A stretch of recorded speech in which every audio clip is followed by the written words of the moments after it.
The story begins in a smithy, where the protagonist Vil raises his hammer and activates his golden hand ability, calling forth the divine connection to Mjolnir. Using magic, he levitates an iron bar into place, preparing to forge it into a sacred relic. As he strikes the iron while chanting Amino Mahitotsu, the bar begins to glow intensely, eventually transforming into a radiant sword known as Holy Light Severance. Later, in the living room of his newly built home, which also functions as both a workshop and a newlywed nest for him and his fiancée, Vil receives devastating news. His fiancée, Sirikul Hassan, informs him that she has decided to end their engagement. Shocked, Vil immediately questions her decision, reminding her that their engagement was arranged by both of their fathers. According to the agreement, he is to inherit his father's smithy, and she is meant to take over her family's trading company. In response, Sirikul reveals that she has fallen in love with someone else. As she speaks, she glances toward the doorway, where another man stands. The man steps into the room and embraces Sirikul in front of Vil. To his horror, the man turns out to be his own brother, Sechin. Reeling, Vil demands to know when this began. Sechin reveals that their relationship started after Sirikul's father passed away. At that time, she was grieving, and Vil had prioritized work over her. Sirikul adds that, unlike Vil, Sechin had comforted and supported her during that difficult period. Vil defends himself, explaining that he had no choice. He was working tirelessly to save the Hassan trading company from collapse. But Sechin dismisses his effort with a laugh, claiming that the company's recovery was nothing more than luck, due to a major client arriving at the right time. As Vil stares in disbelief, Sirikul speaks up, not to defend Vil, but to claim that it was her own determination that saved the company. After her father's death, she had refused to give up and fought to keep the business alive. Vil trembles with anger. Even if that were true, he can't believe they would betray him like this, especially after they had just finished building a home and opening a new store together. Sechin responds with a mocking apology and tells Vil to move out, declaring that the house now belongs to him and Sirikul. He adds that it wouldn't be appropriate for her ex to live under the same roof. Furious, Vil asks why they can't simply live at Sirikul's family estate, since the Hassan company building belongs to her. But Sechin refuses, claiming he is now the head of this household and that his pride won't allow anything less. Confused, Vil demands to know what he means. In response, Sechin places his hand on Sirikul's belly and announces that she is pregnant with his child. Overcome with rage, Vil grabs Sechin by the collar and demands to know if he's serious. Sechin tells him to calm down, warning that he might scare Sirikul. Only then does Vil notice her cradling her belly. Realizing the truth, he shoves Sechin aside and turns to leave, saying that if this is how things are, they can have the house and the store. Just as he reaches the door, Sirikul calls out for him to stop. When he asks what she wants now, she requests him not to abandon the store, stating that her company still needs the weapons he forges. Sechin interrupts, insisting that he will take care of the smithy from now on. Sirikul tries to object, but Vil has heard enough. He opens the door and leaves, declaring that from this moment on, none of it has anything to do with him. As Vil leaves, Sechin stares blankly at the door, vividly recalling a conversation with his father. When he was younger, he once asked why their father always favored Vil, insisting that he too could take over the family smithy.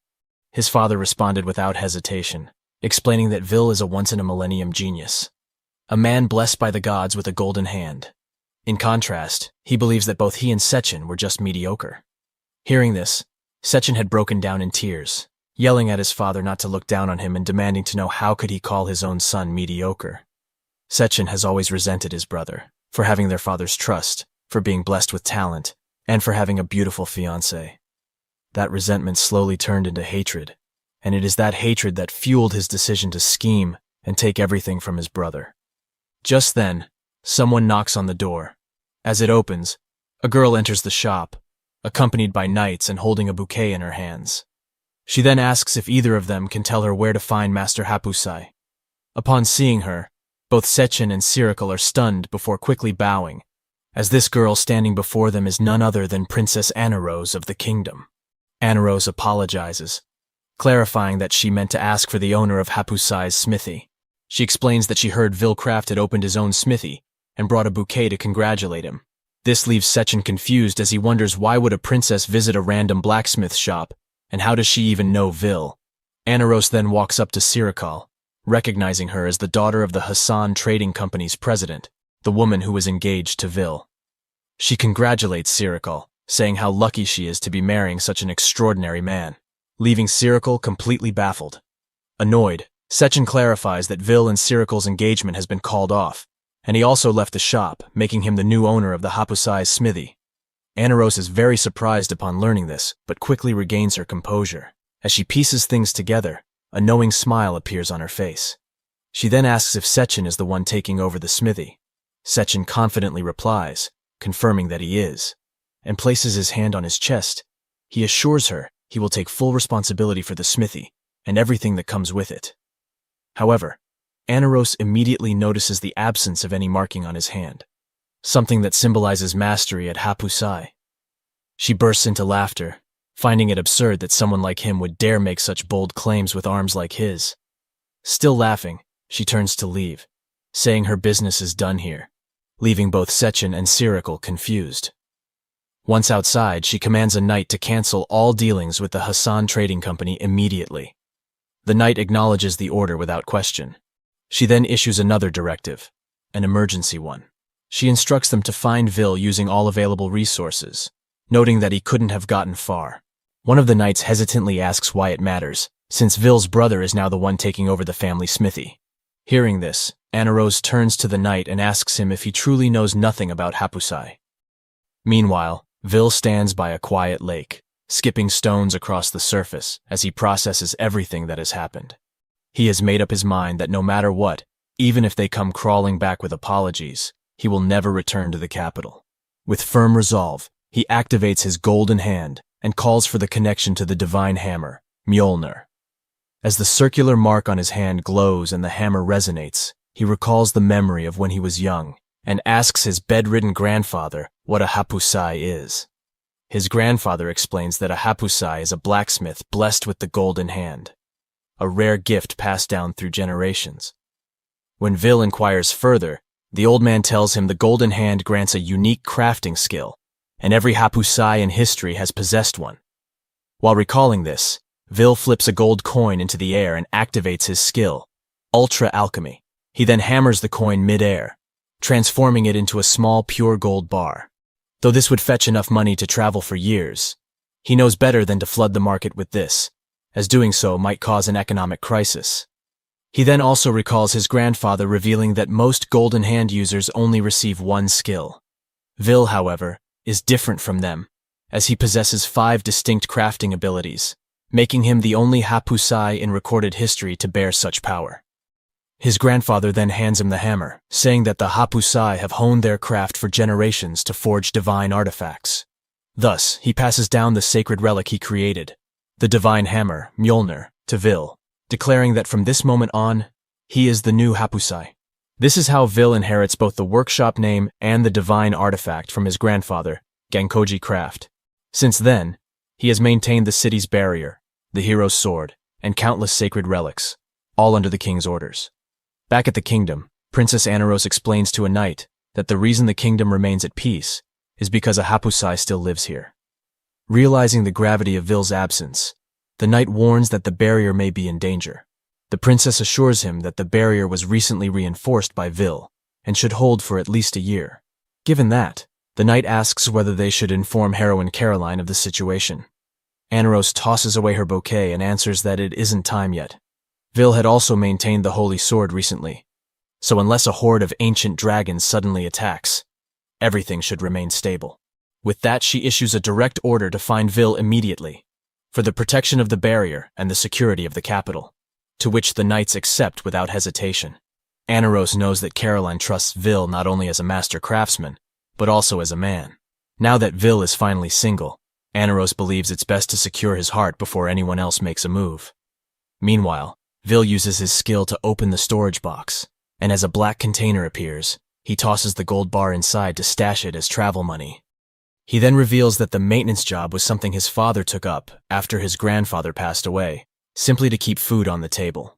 However, since maintenance is not the true job of a Hapusai, he believes Sechin can manage the shop instead.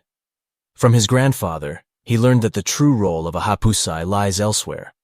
After handing Vil the divine hammer Mjolnir, He explains that it serves as a model, an artifact meant to inspire Vil in his future work. With that, he shares his final wish, for Vil to fulfill the true mission of the Hapusai. As Vil begins to cry, his grandfather gently pats his head and with a weak voice, tells him that he must forge original sacred relics and offer them to the heavens. After speaking those final words, he passes away, while Vil cries out in sorrow. Remembering that moment, Vil realizes his grandfather had been guiding him all along. He then tosses a rock into the air and strikes it mid-flight with the divine hammer, transforming it into an SS-rank drifting teleportation crystal, an artifact that teleports its user to a place they've never been before. Crushing the crystal, he commands it to activate the teleportation. As the magic takes effect, he reflects on the fact that now that he is recognized as a legendary craftsman like his grandfather, he sets his sights on traveling the world to hone his skills and draw new inspiration, with the ultimate goal of forging a sacred relic even greater than Mjolnir itself.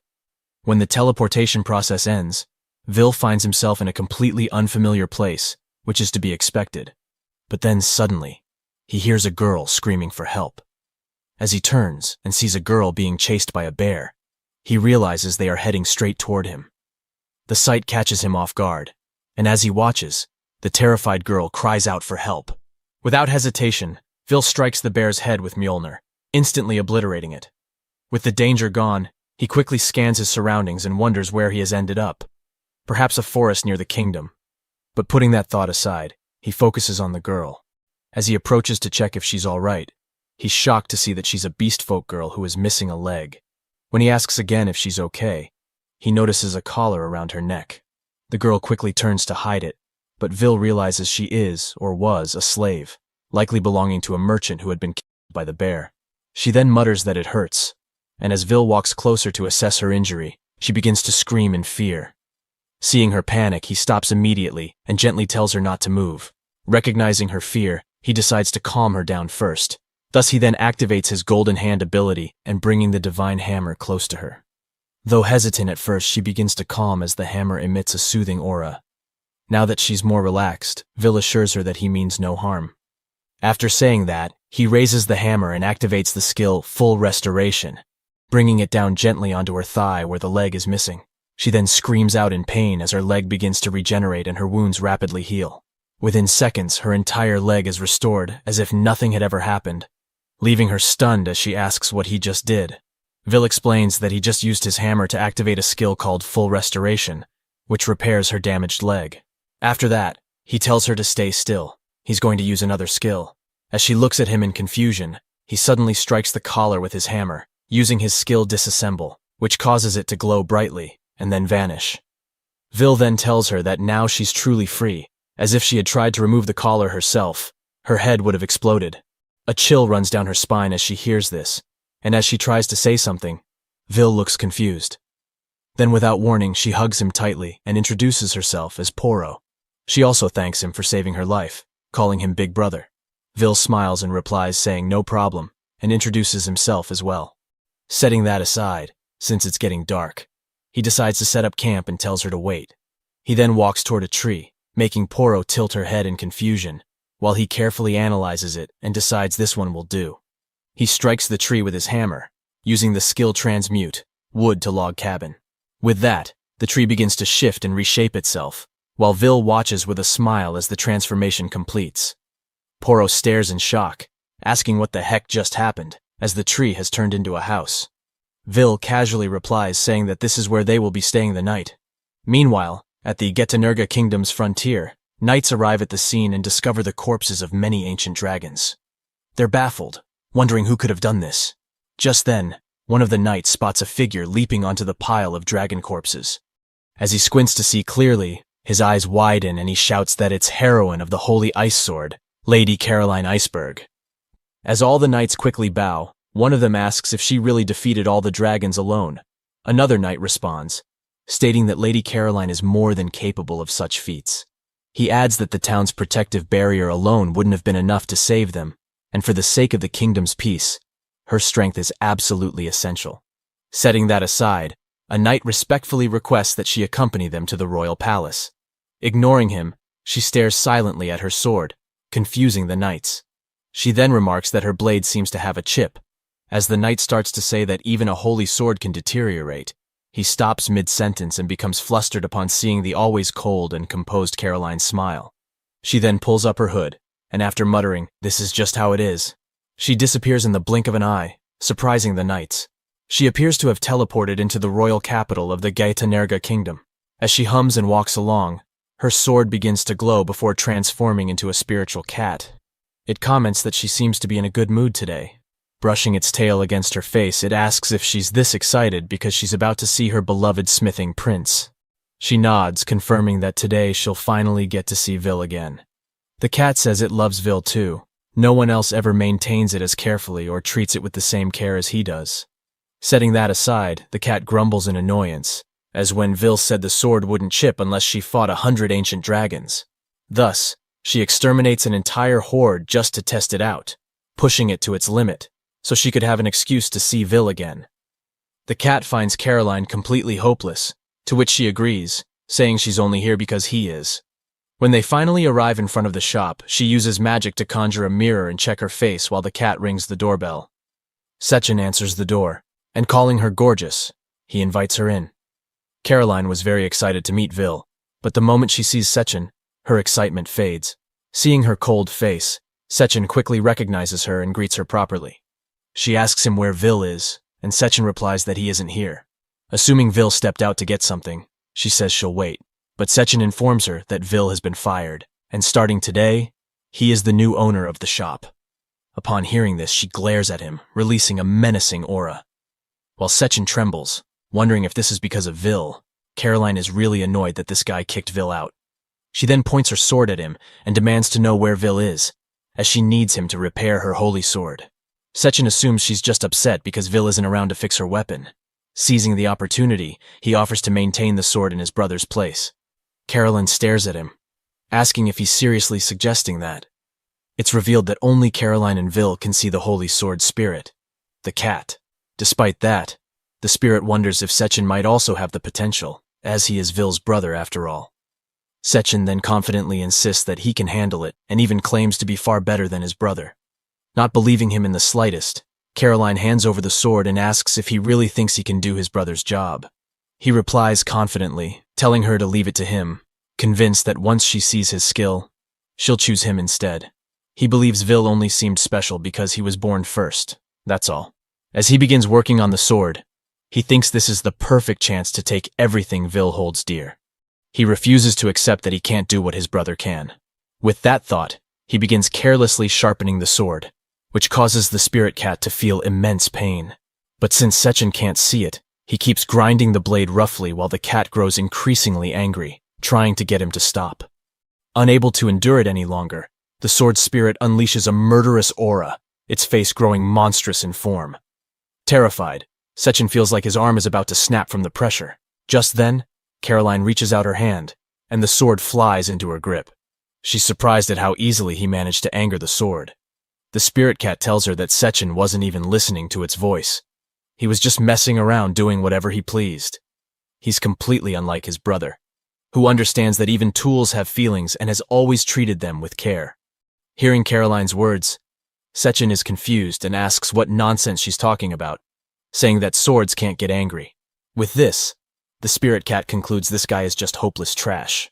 Caroline then explains that the holy sword has a will of its own, and Vil always maintained it perfectly. But now that he's gone, she declares she'll never return to the shop again. Before she leaves, Caroline informs Sechin that today, both she and the sword have seen through his abilities. Thus, she tells him with a stern look that he is worlds apart from his brother. As she turns to go, Sechin pleads for her to stop, but she continues walking. At that moment, Sirikul returns to the shop and sees Caroline leaving. Confused by her presence, Sirikul is taken aback when Sechin suddenly yells from behind, begging for another chance.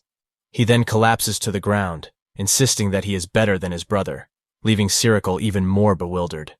Her confusion quickly shifts to shock when she notices the chaotic state of the shop and asks Sechin, what the hell happened here? With a shaky voice, Sechin informs her that he somehow angered Lady Caroline, who said she would never return to this shop. He tries to reassure her by saying that even if the heroine doesn't come back, there will always be other customers.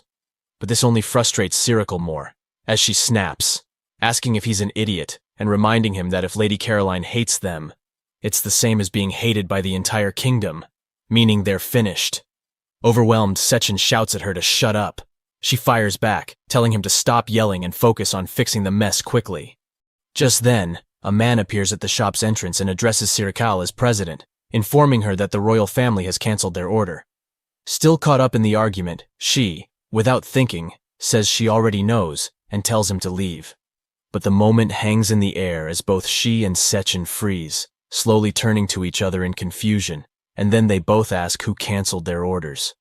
Meanwhile, in the jungle, at the treehouse Vil has built, Porro is very amazed, as the treehouse includes a hot bath, delicious food, comfortable clothes, and a soft mattress. Very impressed by all this, she asks Vil if he's some kind of magician. Vil chuckles, and replies that he's not. Instead, he's used one of his abilities to grant protection over the house. After that, he used supreme alchemy to create food directly from ingredients. Porro finds his abilities incredible and tells him he's amazing. Vil is genuinely touched. He's been working himself to death lately, and it feels good to finally be appreciated. He even recalls how Sirikal somehow manipulated him into believing that it's completely normal for a blacksmith to forge 9,999 grade A swords a day. Setting that aside, Porro tells him that she believes he's a great person.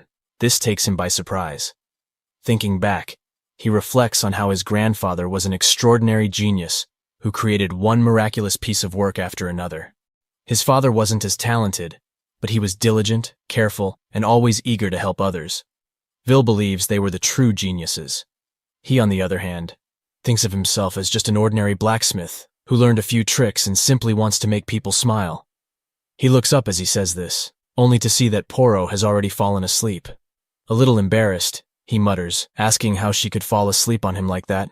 Still, he's glad she feels comfortable enough to rest. She must have been truly exhausted to fall asleep so quickly. With a soft smile, he decides to sleep as well. And just like that, the two of them spend the night in this dangerous jungle. As Vil wakes up, he yawns and greets Porro with a casual good morning. When she doesn't respond, he assumes she's still asleep and walks over to her bed to wake her. But he's left stunned when he sees someone entirely different. An older girl, unfamiliar yet beautiful, lying there instead. Confused, he wonders who this woman is. Then he notices the ears and tail, and a wild, impossible thought comes into his mind.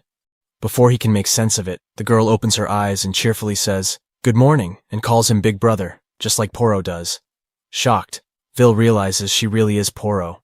He quickly asks how she changed so drastically. Looking at herself, Porro replies that it seems she has undergone an evolution. A few moments later, as they leave the treehouse, Vil tells her to slow down, as she's moving too fast. She stops and thanks him for the clothes he made, saying they're very comfortable to move around in.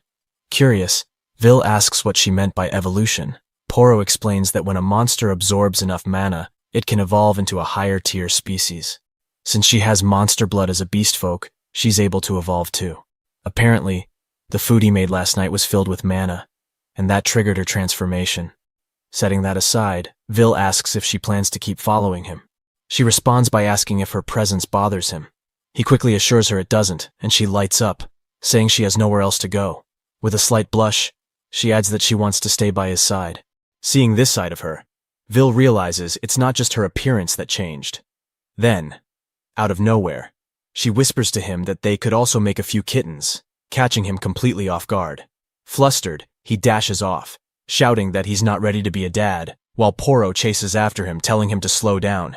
He then comes to a sudden stop as his feet hit water, which confuses both him and Porro, as there should be a village here, but all they see is water, like a swamp. Looking around, Vil spots a sign pointing forward with the words "Dead End" written on it, which strikes him as an ominous name for a village. Following the direction the sign points, they wade deeper into the swamp and eventually reach a lake. Vil wonders what happened to the village. Just then, Porro notices some people nearby and suggests they ask them. They approach, and a man who introduces himself as the village chief, Arthur, explains that Dead End Village is currently underwater due to the heavy rains the other day. With nowhere else to go, the villagers are waiting for the floodwaters to recede. To make things worse, there are no young people left in the village to help with recovery, and even if there were, the water level is overwhelming. Hearing their situation, Vil decides to help them. And without explaining much, He walks towards the forest while Porro calls out to him, asking where he's going. Vil then climbs to a higher vantage point and scans the area as Porro asks what's wrong. He replies that it's just as he suspected. The mountains encircle the village in a way that forms a natural basin. This explains why the village gets flooded so easily, but still he believes he might be able to fix it. With a clear idea of what needs to be done, he grabs his hammer and activates the golden arm ability, commanding Mjolnir to enlarge. At his command, Hammer grows massive, shocking everyone nearby. Using all his strength, Vil then slams it into the ground, causing a powerful shockwave to erupt, and a cloud of dust fills the air as a massive crater forms beneath the blow. After that, he shrinks the hammer slightly and strikes it against the side of the crater. The impact cracks the edge, and soon water from the village rushes in, filling the crater and forming a huge reservoir. The villagers and Porro watch it in shock as the water drains rapidly from the village. Within moments, the village is completely dry, and the people are devastated upon seeing the destruction the flood left. Vil then calmly explains that wooden houses, especially old ones, are easily damaged by prolonged exposure to water. He then opens a storage box, from which dozens of stones float into the air. Confused seeing this, the village chief asks him what he plans to do with them, to which Vil doesn't respond. Instead, he activates his golden hand ability, and then slams the ground while activating his full restoration and creation skill. Instantly, the damaged wooden structures begin to restore, while the floating stones reshape into bricks that assemble themselves into solid, improved walls. Just like that, the entire village is rebuilt, now sturdier and upgraded. The villagers cheer and rush inside to admire the improvements. Impressed by the construction, the village chief asks if Vil is some kind of great mage. A few moments later, Vil and Porro are invited into the chief's home, where all the villagers bow to show their gratitude. Vil humbly tells them there's no need, explaining that the golden hand ability made the work easy. The chief insists on repaying him, saying they won't feel at ease unless they do. Vil, unsure of what to ask for, eventually inquires if the village has any unusual weapons or tools. The villagers are puzzled, but lead him to a shrine, where a sealed sword rests. Vil immediately senses its ominous presence and recognizes it as a demonic sword. The village chief explains that long ago, a hero used this sword to slay an evil god and save the village, but the hero later went mad. Fearing the sword's curse, their ancestors sealed it in the shrine. Holding the sword, Vil remarks that he never expected such a dangerous weapon to be hidden here. Alarmed, the chief asks if he's really all right, explaining that even touching the sword is unbearable for them. Vil assures him it's fine and tells Porro to wait outside with the chief. Porro refuses, saying she can't protect him if she is outside. Accepting that, Vil decides to finish things quickly and takes out his hammer. The chief then warns him that the sword was also once wielded by a powerful witch, but Vil calmly activates his decomposition skill and strikes the sword with his hammer.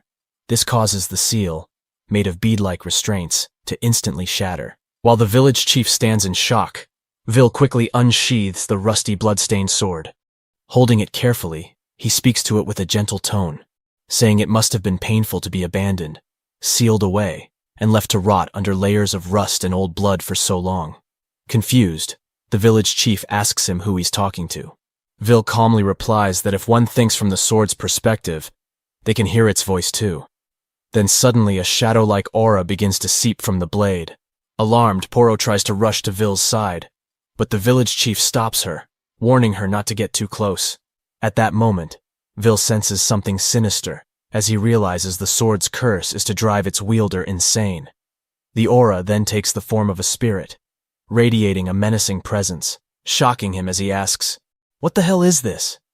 But it seems only he can see the spirit, as Porro is confused, asking what is happening, while the village chief calmly asks if Vil is seeing the sword's spirit. The chief explains to Porro that some people possess the ability to see the spirit sealed within swords, and this one contains a spirit, a demonic one. Vil believes the curse within this sword is pure evil, as tools are meant to serve those who wield them.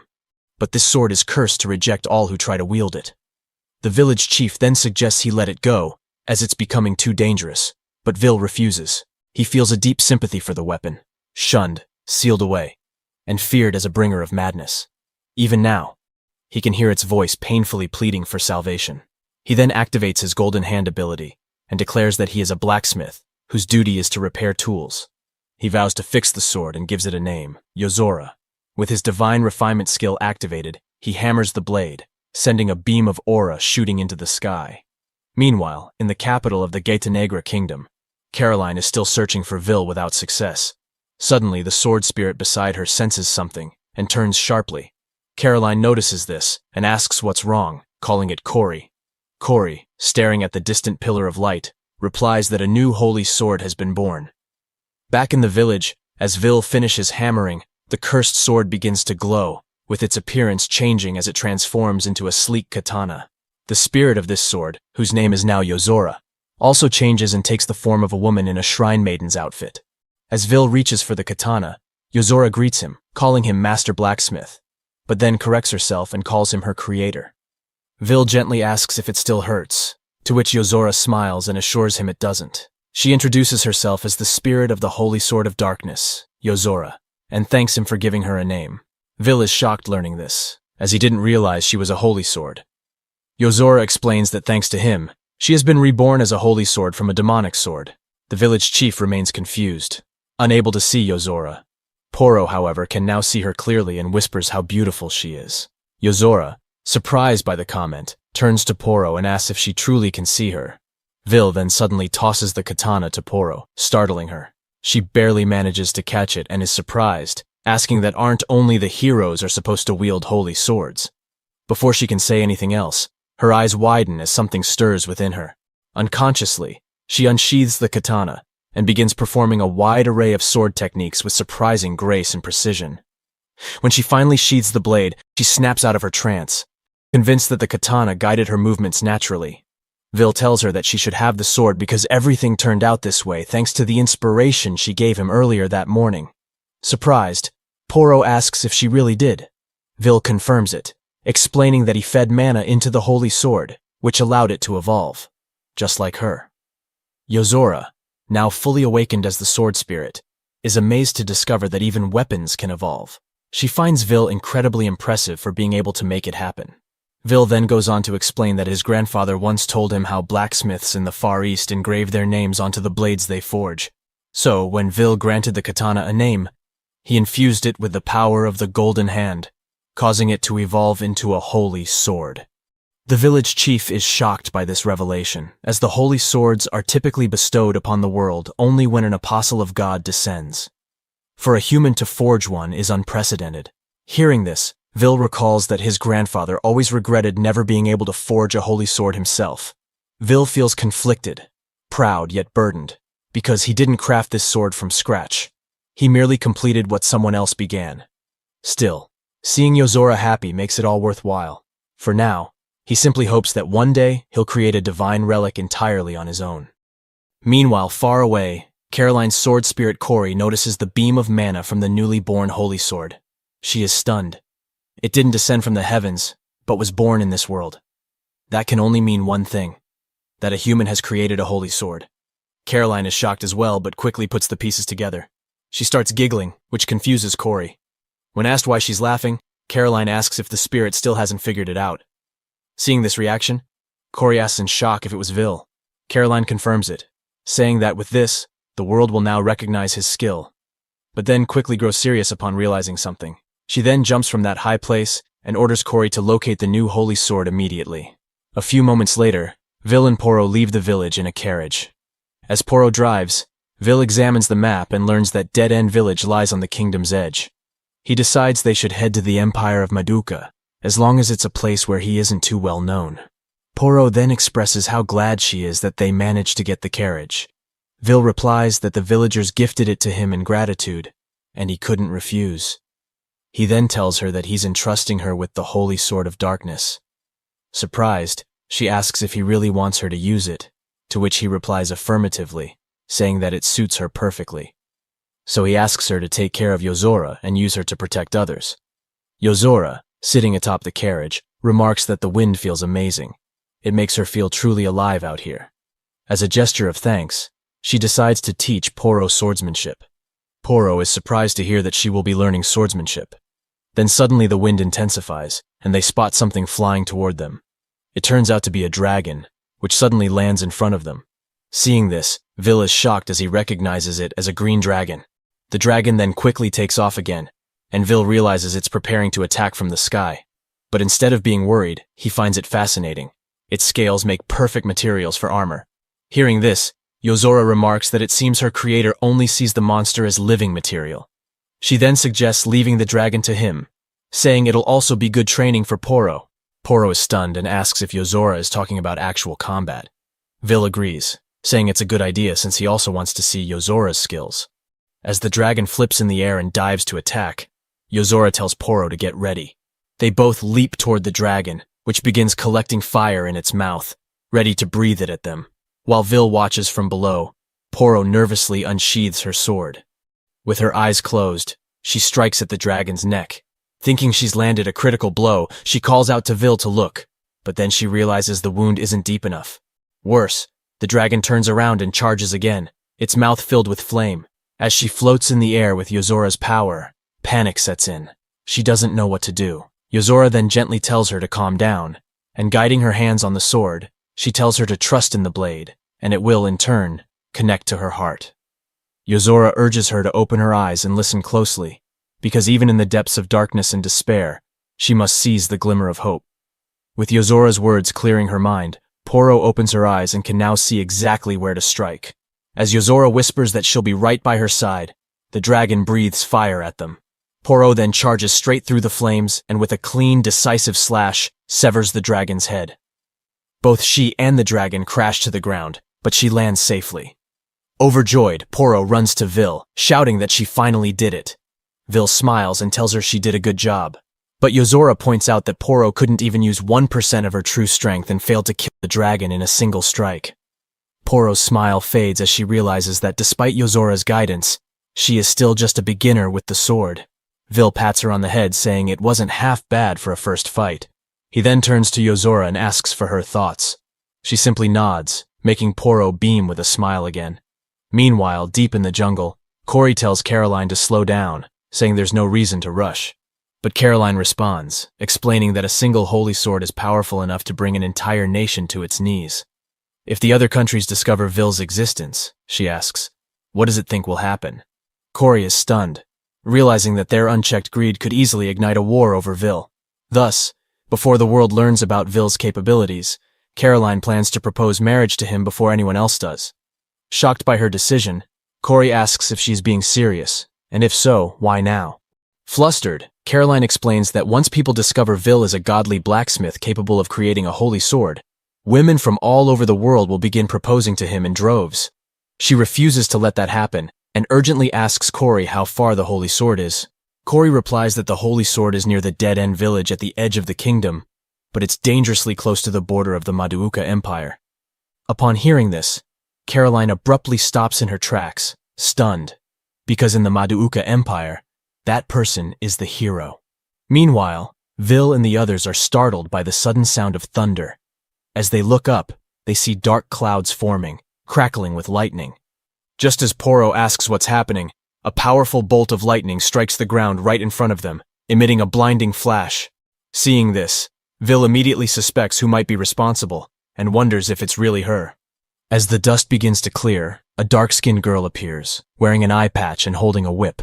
Lightning crackles around her entire body as she calls Vil her master and declares that she has finally found him. She then says it's been a long time, once again addressing him as Master Vil. Confused and alarmed, Porro demands to know who the hell this girl is, and why she's calling Vil her master.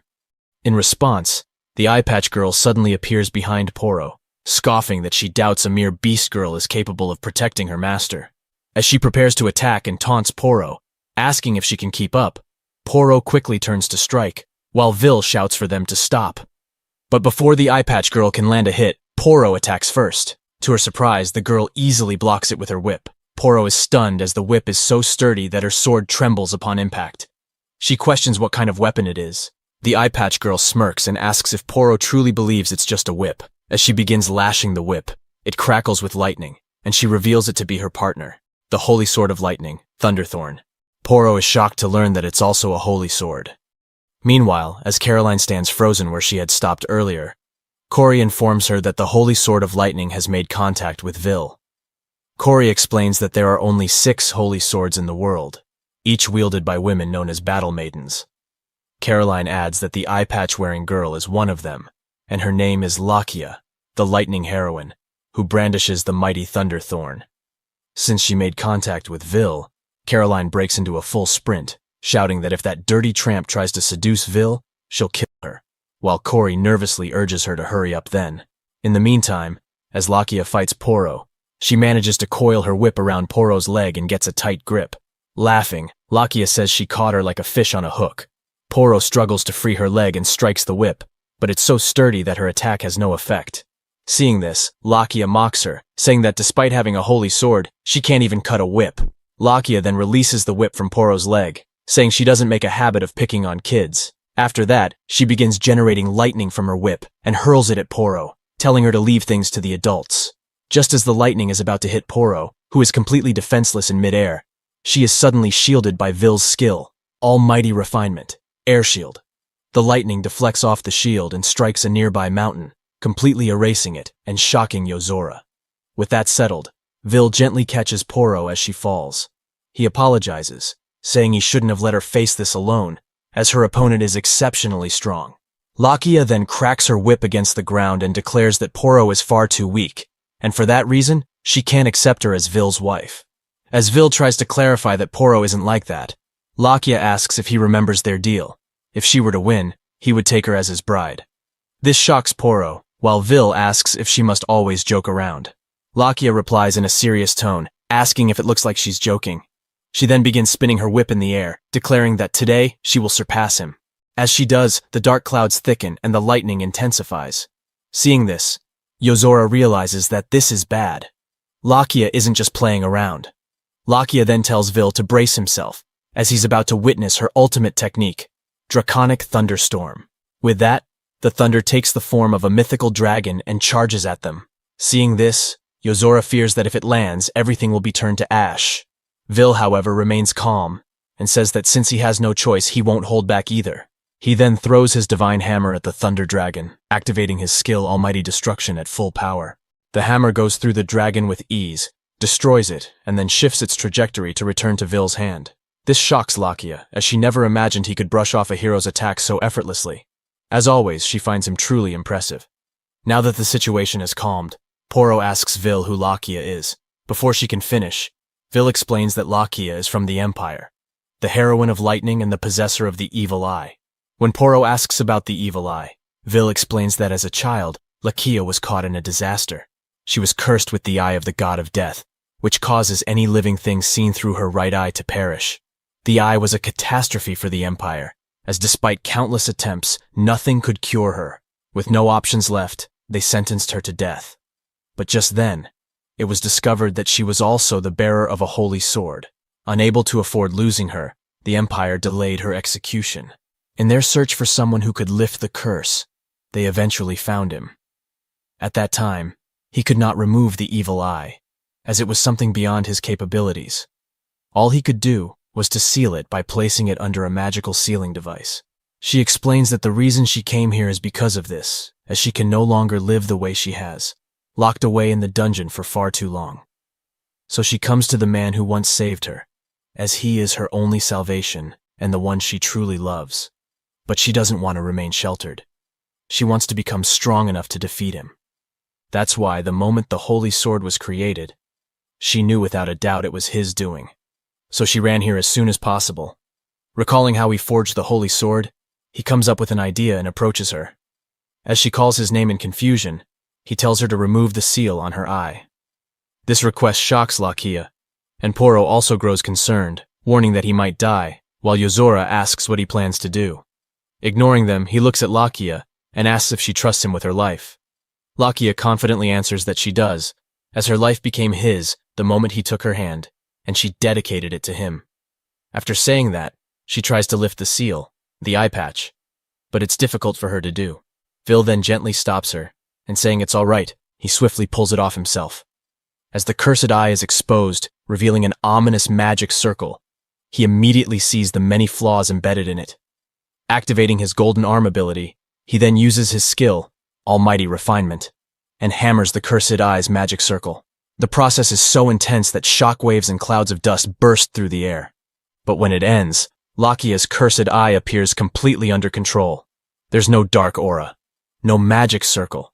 She's simply staring at Vil with both eyes clear and open. Snapping out of her daze, she quickly looks away in concern and asks Vil if he's alive. He replies that he's fine and still here. That's when she realizes her eye is completely restored. But Porro remains on guard as Lakia's right eye begins to shine. Since there are no immediate effects, Yozora questions whether her eye has become a divine relic. Vil confirms this, explaining that just as Yozora was originally a demonic sword, Lakia's eye was also a cursed object. So he applied the same principle. Just like the demonic sword, the cure for her eye was within it all along. Although the structure of the curse was complex, he was able to dismantle it easily and reconstruct the missing parts, thus rebirthing the eye. Hearing this explanation, Lakia rushes to Vil, calls him her love, and begs him to hit her with another ultimate technique, shocking him as he asks if she really wants another. As she jumps and sits on top of him, he tells her she's being too much. But then, as a droplet of water falls onto his face, he looks up to see her crying with joy. She tells him how amazing he is for curing her curse and thanks him. He responds by saying she has grown stronger, and since he admits it, she immediately tells him to marry her, to which he flatly refuses. Meanwhile, in the kingdom of Getanerga at the Hapusai shop, Sechin uses a demonic-looking seal and presses it onto a rusty, worn-out sword. The seal leaves a mark similar to the magical circle in Lakia's demonic eye. As the mark begins to glow, it transforms the old, rusty sword into a high-quality, like-new weapon. With an evil smile, Sechin finds the seal incredible. He can now make all the fake tools he wants. He then turns to someone standing at the shop's entrance and thanks them. The person replies that thanks aren't necessary and tells him to make good use of the cursed false seal. Back where Vil is, Lakia tells him that if she can defeat him now, he will become hers. And with her new divine eye, she believes he won't be able to resist loving her. With that said, she lunges at him, activating her divine eye to immobilize him. However, he swiftly moves away, causing her to fall on top of Porro, who is now immobilized. Shocked, she asks how it worked only on her, but not on him. Vil replies, of course it wouldn't work on him. He's the one who created it. Since he is the original creator, he didn't want to perish by his own creation. So when he refined it, he made himself immune, like a built-in safety mechanism. While Porro praises Vil, Lakia grabs her hair in frustration, as this was her only chance to claim him. Later, they finally arrive in the empire of Maduka. Inside the carriage, Lakia leans on Vil and says that although it may not be the marriage announcement she had planned, she still wishes to inform the Empress that he restored her eye. Hearing this, he asks how Her Majesty is doing, to which Porro, who is driving the carriage, tells him he'll see for himself, because they've arrived in the imperial capital, the town of Carter, which is protected by a barrier dome. Vil finds it breathtaking every time he sees it as it stretches across the sky. Porro then asks what he's talking about, and Vil says he's talking about the barrier, and asks them if they can't see it covering the whole town. Yozora then explains that what he's seeing is the barrier that protects the city.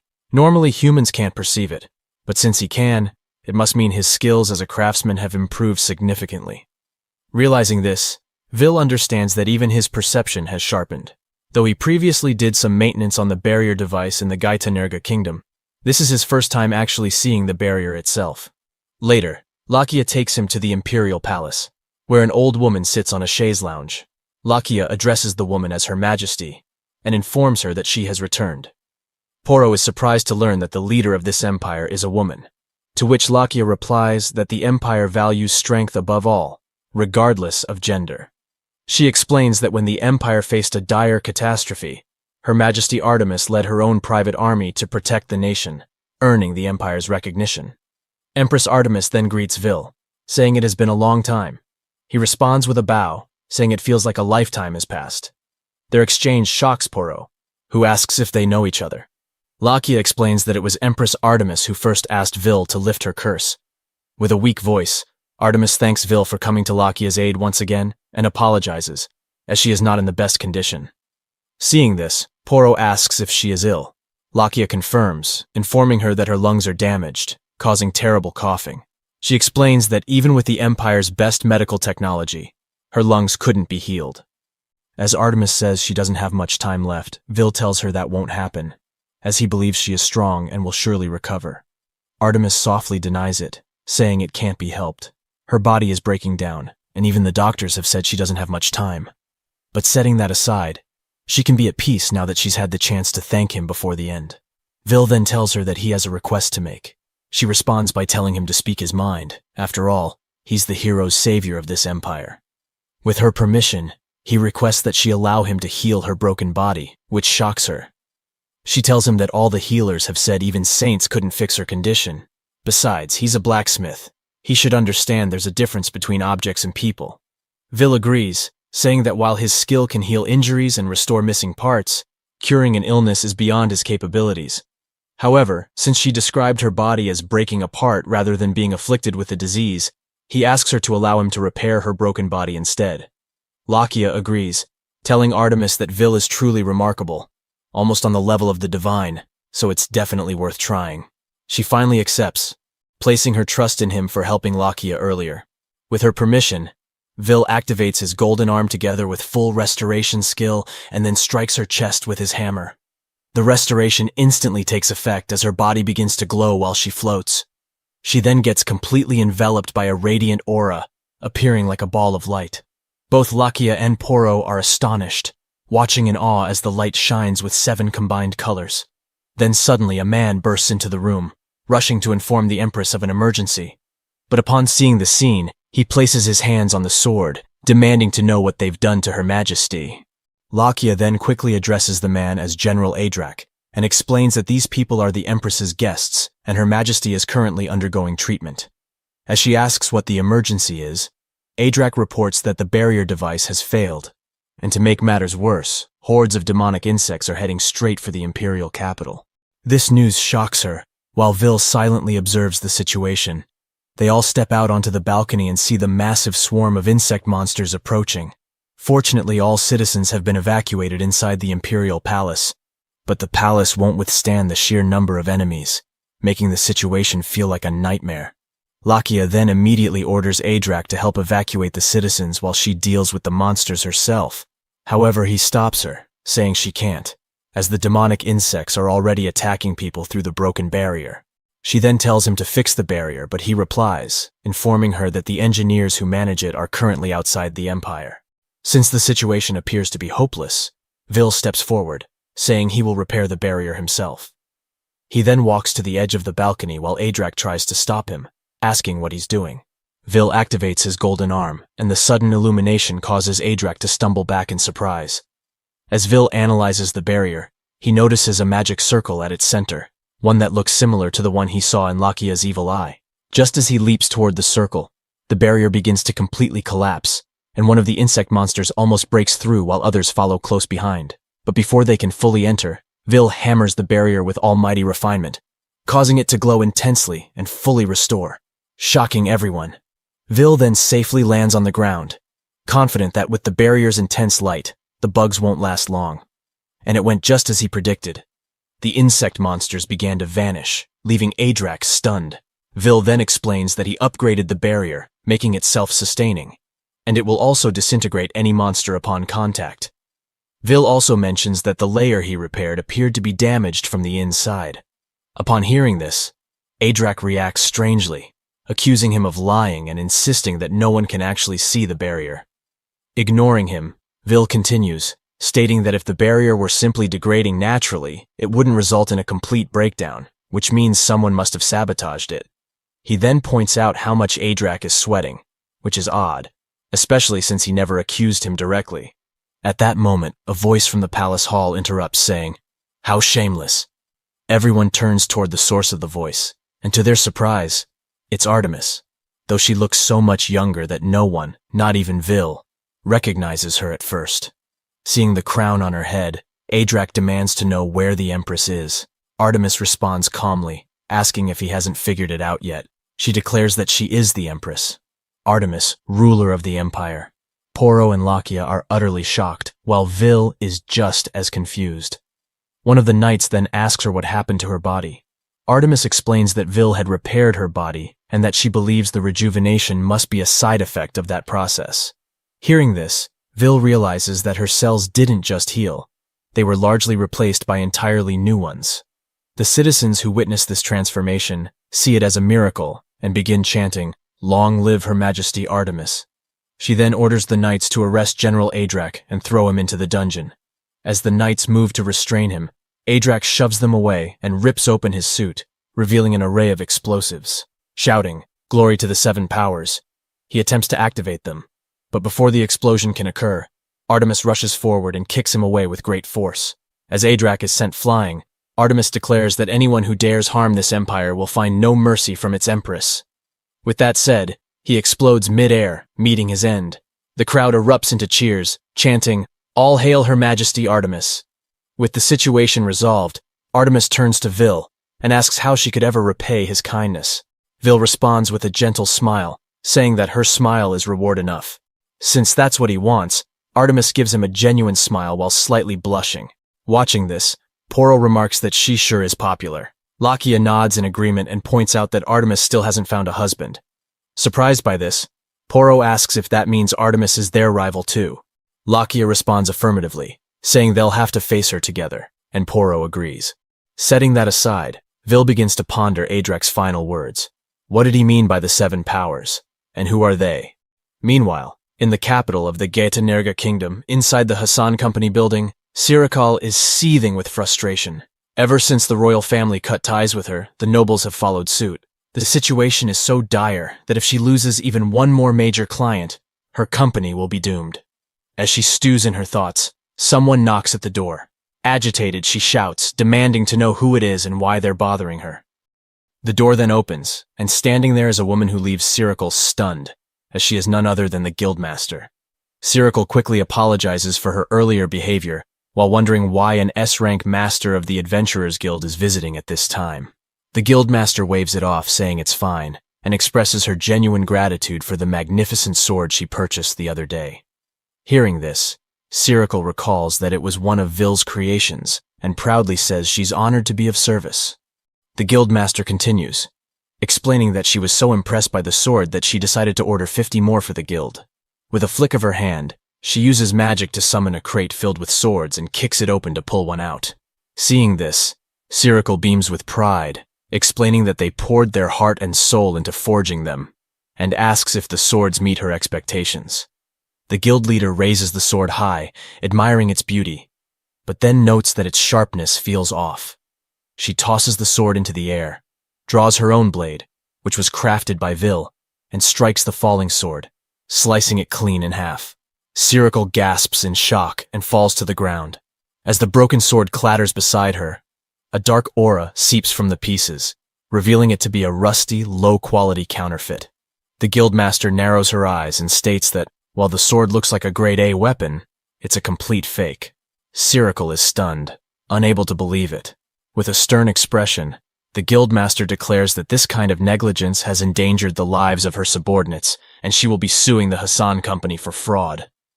Horrified, Sirikal bursts into tears and clings to the guildmaster's leg, begging for mercy, insisting that if they are sued, they're finished. She swears nothing like this will ever happen again. Though the guildmaster never imagined things would come to this, she resigns herself to the fact that the Hassan Company is doomed. As the guildmaster turns to leave, she tells Sirikal that they will see each other in court. Sirikal desperately calls after her, pleading for her to wait. Meanwhile, at the Haposai smithy, Sechin is still forging the fake swords. He finds it incredibly convenient. Just stamping a fake seal on a low-grade blade makes it look valuable. He believes he can buy trash swords, mark them with the seal, and sell them for outrageous prices. Just then, his thoughts are suddenly interrupted when Sirikal storms in and throws the broken sword, demanding an explanation. Startled, Sechin asks what she's talking about and recognizes the sword as one of his. Hearing him muttering to himself, Sirikal questions if all the swords he's been making are fakes. She informs him that, because of his stupidity, they're now being sued by the entire Adventurers Guild. Sechin tries to downplay the situation, claiming they can just sell more and make even greater profits. He adds that people care more about appearance than quality nowadays. Furious, Sirikal demands to know if he's lost his mind. She asks if quality means nothing to him as long as the product sells, calling his actions an insult to all the blacksmiths in the world. Trying to knock some sense into him, she warns that cutting corners will cause all their customers to abandon them. In disbelief, she finally asks him if he has crap for brains. She then challenges him, saying that if he truly believes he's better than Vil, then all he has to do is forge a single A-grade sword. Just one. But when he hesitates to respond, Cyril realizes the truth. He can't. Despite all his talk, he has nothing to show for it, and because of that, they're about to lose everything. In that moment, she finally sees what she had been blind to all along. Vil was the heart of the Hassan company. It was his skill that kept them afloat, his craftsmanship that made their products sell. Irritated by the mere mention of Vil's name, he snaps, asking if she wants him to rely on that guy again. Just as he's about to claim he's better than Vil, he glances at the seal in his hand and arrogantly declares that with it, he can turn garbage into priceless relics.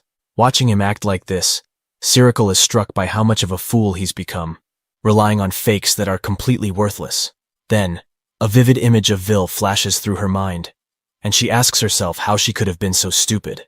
As she turns to leave, Sechin tries to stop her by grabbing her hand, but she slaps him and tells him it's enough. Looking him in the eye, she tells him to his face that Vil is more capable than he'll ever be. With that, she walks away, leaving Sechin devastated. He collapses to the ground, muttering Vil's name over and over, each time more bitterly. Then an aura begins to rise from him, thickening with his rage as he snarls that Vil always steals the credit. Then something takes over, as he curses Vil with seething hatred, and the dark aura intensifies until it engulfs the entire smithy. From a distance, the person who gave him the seal watches the scene unfold, a sinister smirk curling on his face. Meanwhile, Vil and Porro arrive at a mountainous location where Porro asks if this is the place. Vil responds affirmatively, explaining that this is the fief granted to him by Empress Artemis, Crowley. Although he told her he needed no reward, she insisted he accept it, stating that the Empire owes him its survival threefold no less. Porro then comments that, since Vil has now inherited this fief, he must be called the Lord of Crowley. Vil replies that the title feels a bit too heavy for him, so he prefers that she simply call him Vil. More importantly, he is glad the land includes a mine, and fortunately, the Empress plans to send people to manage the estate. This will give him plenty of time to explore the mine and begin work on his workshop. Porro then spots a village in the distance and suggests they go there first. A few moments later, they arrive in the village, which is eerily quiet, with no sign of life in sight, leaving Vil confused. As they walk through the village, they suddenly hear someone screaming and running toward them. That person turns out to be a girl who stumbles and falls while fleeing, clearly terrified as the shadow of something large looms over her. It is a lizard-like creature from which she has been running. Just as it is about to attack her, Vil uses his skill, Almighty Air Prison, to stop it, barely saving the girl in time. With the creature immobilized, Porro rushes in to eliminate it, stating that attacking a young girl is unforgivable. But before she can strike, the girl pleads with Porro to stop, begging her not to hurt her grandfather. Hearing this, Porro halts her attack and glances at Vil, who is just as confused. Porro then introduces Vil to the girl, informing her that he is the new Lord of Crowley, which leaves the girl stunned. Suddenly, many more lizard-like humanoids emerge from hiding. They kneel before Vil and desperately beg him to save their village. This scene leaves Porro even more bewildered, wondering what on earth is happening. A few moments later, Vil and Porro are taken to the girl's house, where she sits with the other villagers and the lizard creature she claims is her grandfather. She introduces herself as Noah, and the lizard as her grandfather, Lagaro, the village chief.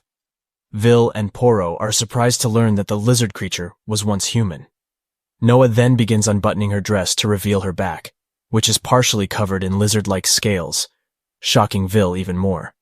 She explains that this is the result of a curse placed by the white dragon god from the mountain. When Vil inquires about the dragon, Noah explains that it is an ancient deity that commands the wind. Anyone caught in the dragon's wind is marked by its curse, and if it spreads throughout the body, the person eventually becomes a mindless lizard man. Hearing this, Vil inspects the lizard's head and notices the same mark he saw in the barrier and in Lakia's cursed eyes. Recognizing it, he decides to act and stands up, confusing Noah. He then approaches the lizard and dispels the air prison, shocking both Noah and Porro. After that, he activates his golden hand and strikes the lizard's magic circle with almighty destruction and almighty refinement. The effect is immediate as the lizard man begins reverting to human form. Within seconds, the village chief is completely restored. Overwhelmed with emotion, Noah quickly hugs her grandfather, asking if he is all right. The village chief replies that he is fine, and confirms that the curse has been lifted. Noah then tells him that he was healed by the new lord, and turns to introduce Vil. She becomes very surprised when she sees Porro telling everyone to get in line, and as they do, Vil also strikes them with his skill, completely healing them. This leaves Noah and her grandfather in shock, with their jaws dropping open. As everyone confirms that they are healed and back to normal, Vil and Porro turn to leave, bidding them farewell. Confused, she quickly comes out of the house after them and asks Vil where he is going. He replies that it looks like the White Dragon God is next, and he also suspects that the Seven Powers might be involved. Later, Vil and Porro arrive at the White Dragon mountain range, where a ruin is shrouded in dense miasma. Porro then apologizes for the trouble of casting the barrier, but she believes that without it, they would have ended up in the same miserable state as the nearby corpses. Setting that aside, Vil finds it very strange, as this miasma does not seem like the source of the curse. Porro, who is sitting on something resembling a tree trunk and scouting the area, also reports that the dragon god is not here either. But just then, she notices the trunk-like object moving, and it suddenly rises, causing her to fall and question what it is. As she looks ahead more clearly, she realizes that it is the White Dragon God and that she had been sitting on its tail. More importantly, she notices that the dragon is not white, but black.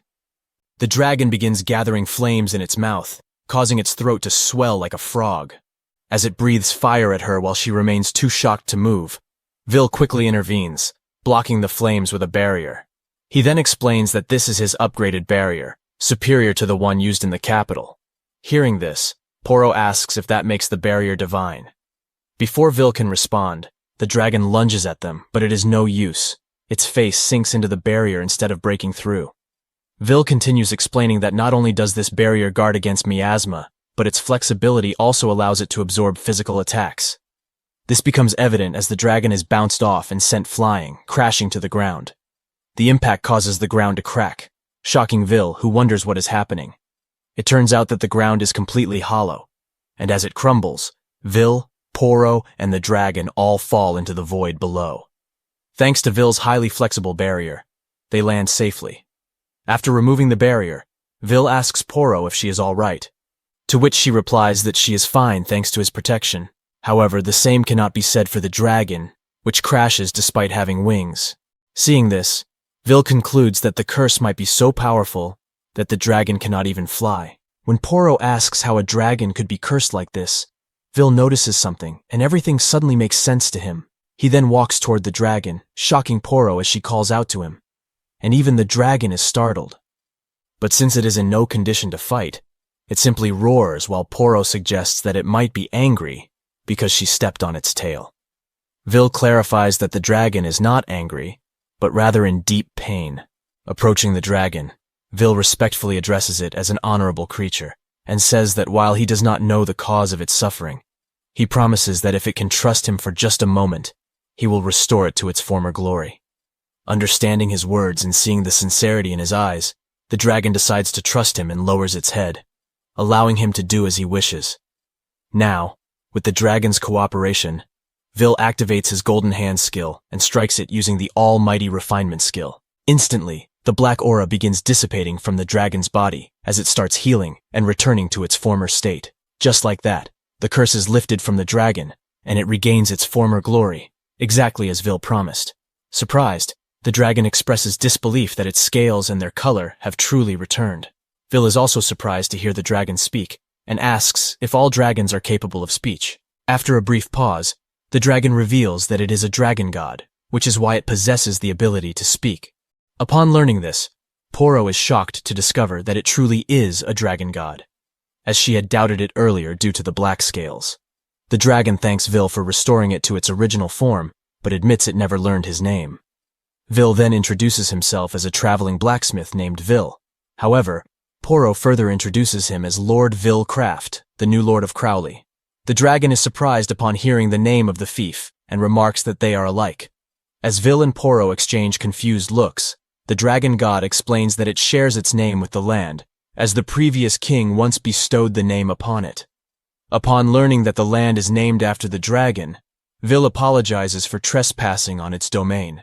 The dragon assures him that it is not an issue, as that kingdom has long since vanished, and Vil's ownership is justified. Setting that aside, Vil asks what caused the dragon to be cursed in the first place.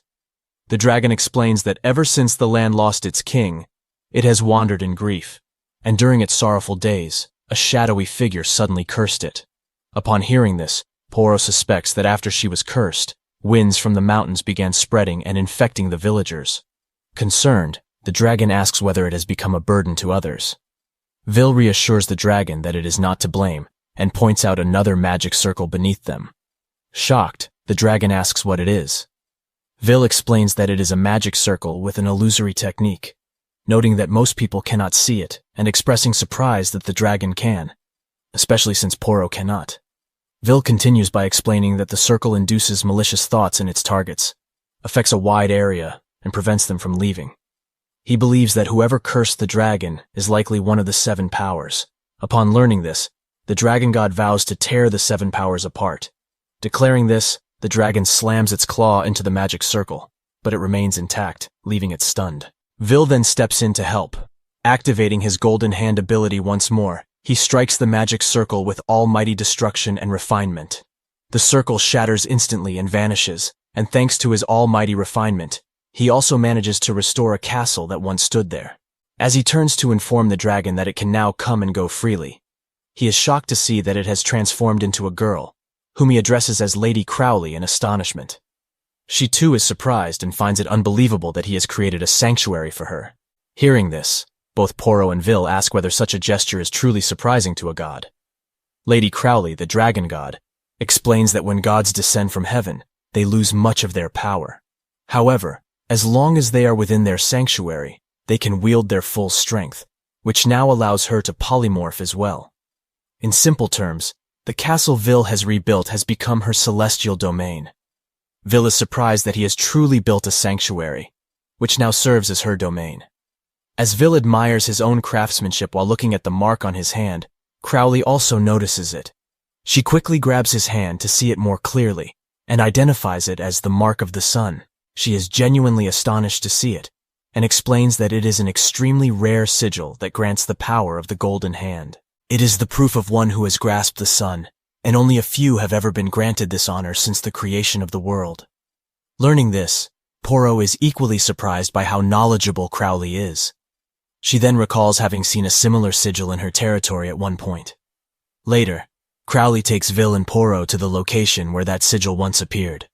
Although it looks similar, the marking on Vil's hand is just a golden circle, making it appear less unique. Still, Vil believes it to be a perfect match, while Crowley explains that this was the late king's favorite place. As she jumps around the sigil, she admits she has no idea why it held any special meaning for him. She says that no matter what she tries, nothing ever happens. Vil then approaches the sigil, suggesting there must be some kind of trick. As he touches it, the sigil begins to glow in unison with the mark on his hand. This shocks him and the others, who call out his name in worry. Vil feels the marking on his hand resonating with the sigil and wonders if he is about to be pulled in. Just as that thought crosses his mind, everything suddenly goes blank. When Vil opens his eyes, he finds himself in a completely different place and immediately questions where he is. At that moment, he hears Crowley asking if he is all right. This startles him and he begins looking around, but he is unable to see her and can only hear her voice in his head. Crowley then explains that she is speaking to him through a skill called telepathy, which allows for long-distance communication. Vil finds this incredibly impressive. Meanwhile, Porro is deeply concerned for his safety. Crowley continues, adding that the skill also enables sensory synchronization. She then asks him if he has been transported to an unknown city after being engulfed by the sigil's magic. Vil replies affirmatively, saying that this appears to be the only possible explanation for the situation. As he tries to walk forward, he bumps into an invisible wall. He also notices that although it appears to be daylight, there is no sun in the sky. Crowley asks if they are thinking the same thing, and Vil again agrees. He suspects that this is most likely an underground space, with the sky being nothing more than an illusion. He believes the sigil served as the entry point into this artificial veiled city. He finds it very similar to the Hapusai workshop, which, according to his grandfather's stories, blocks entry in a similar fashion. Setting that aside, he notes that although he was able to enter using his marking, a powerful dragon like Crowley could not. So he concludes that no one else can access it either. Crowley responds by saying that while she appreciates the vote of confidence, she does have her limits, to which Vil agrees. Then he notices a floating round sigil similar to the one on his hand.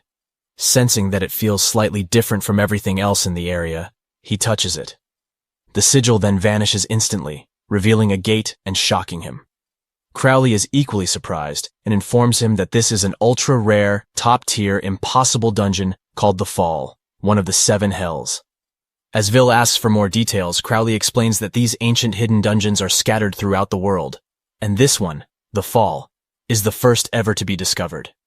She adds that when humans enter a dungeon, they typically leave behind traces of magical power.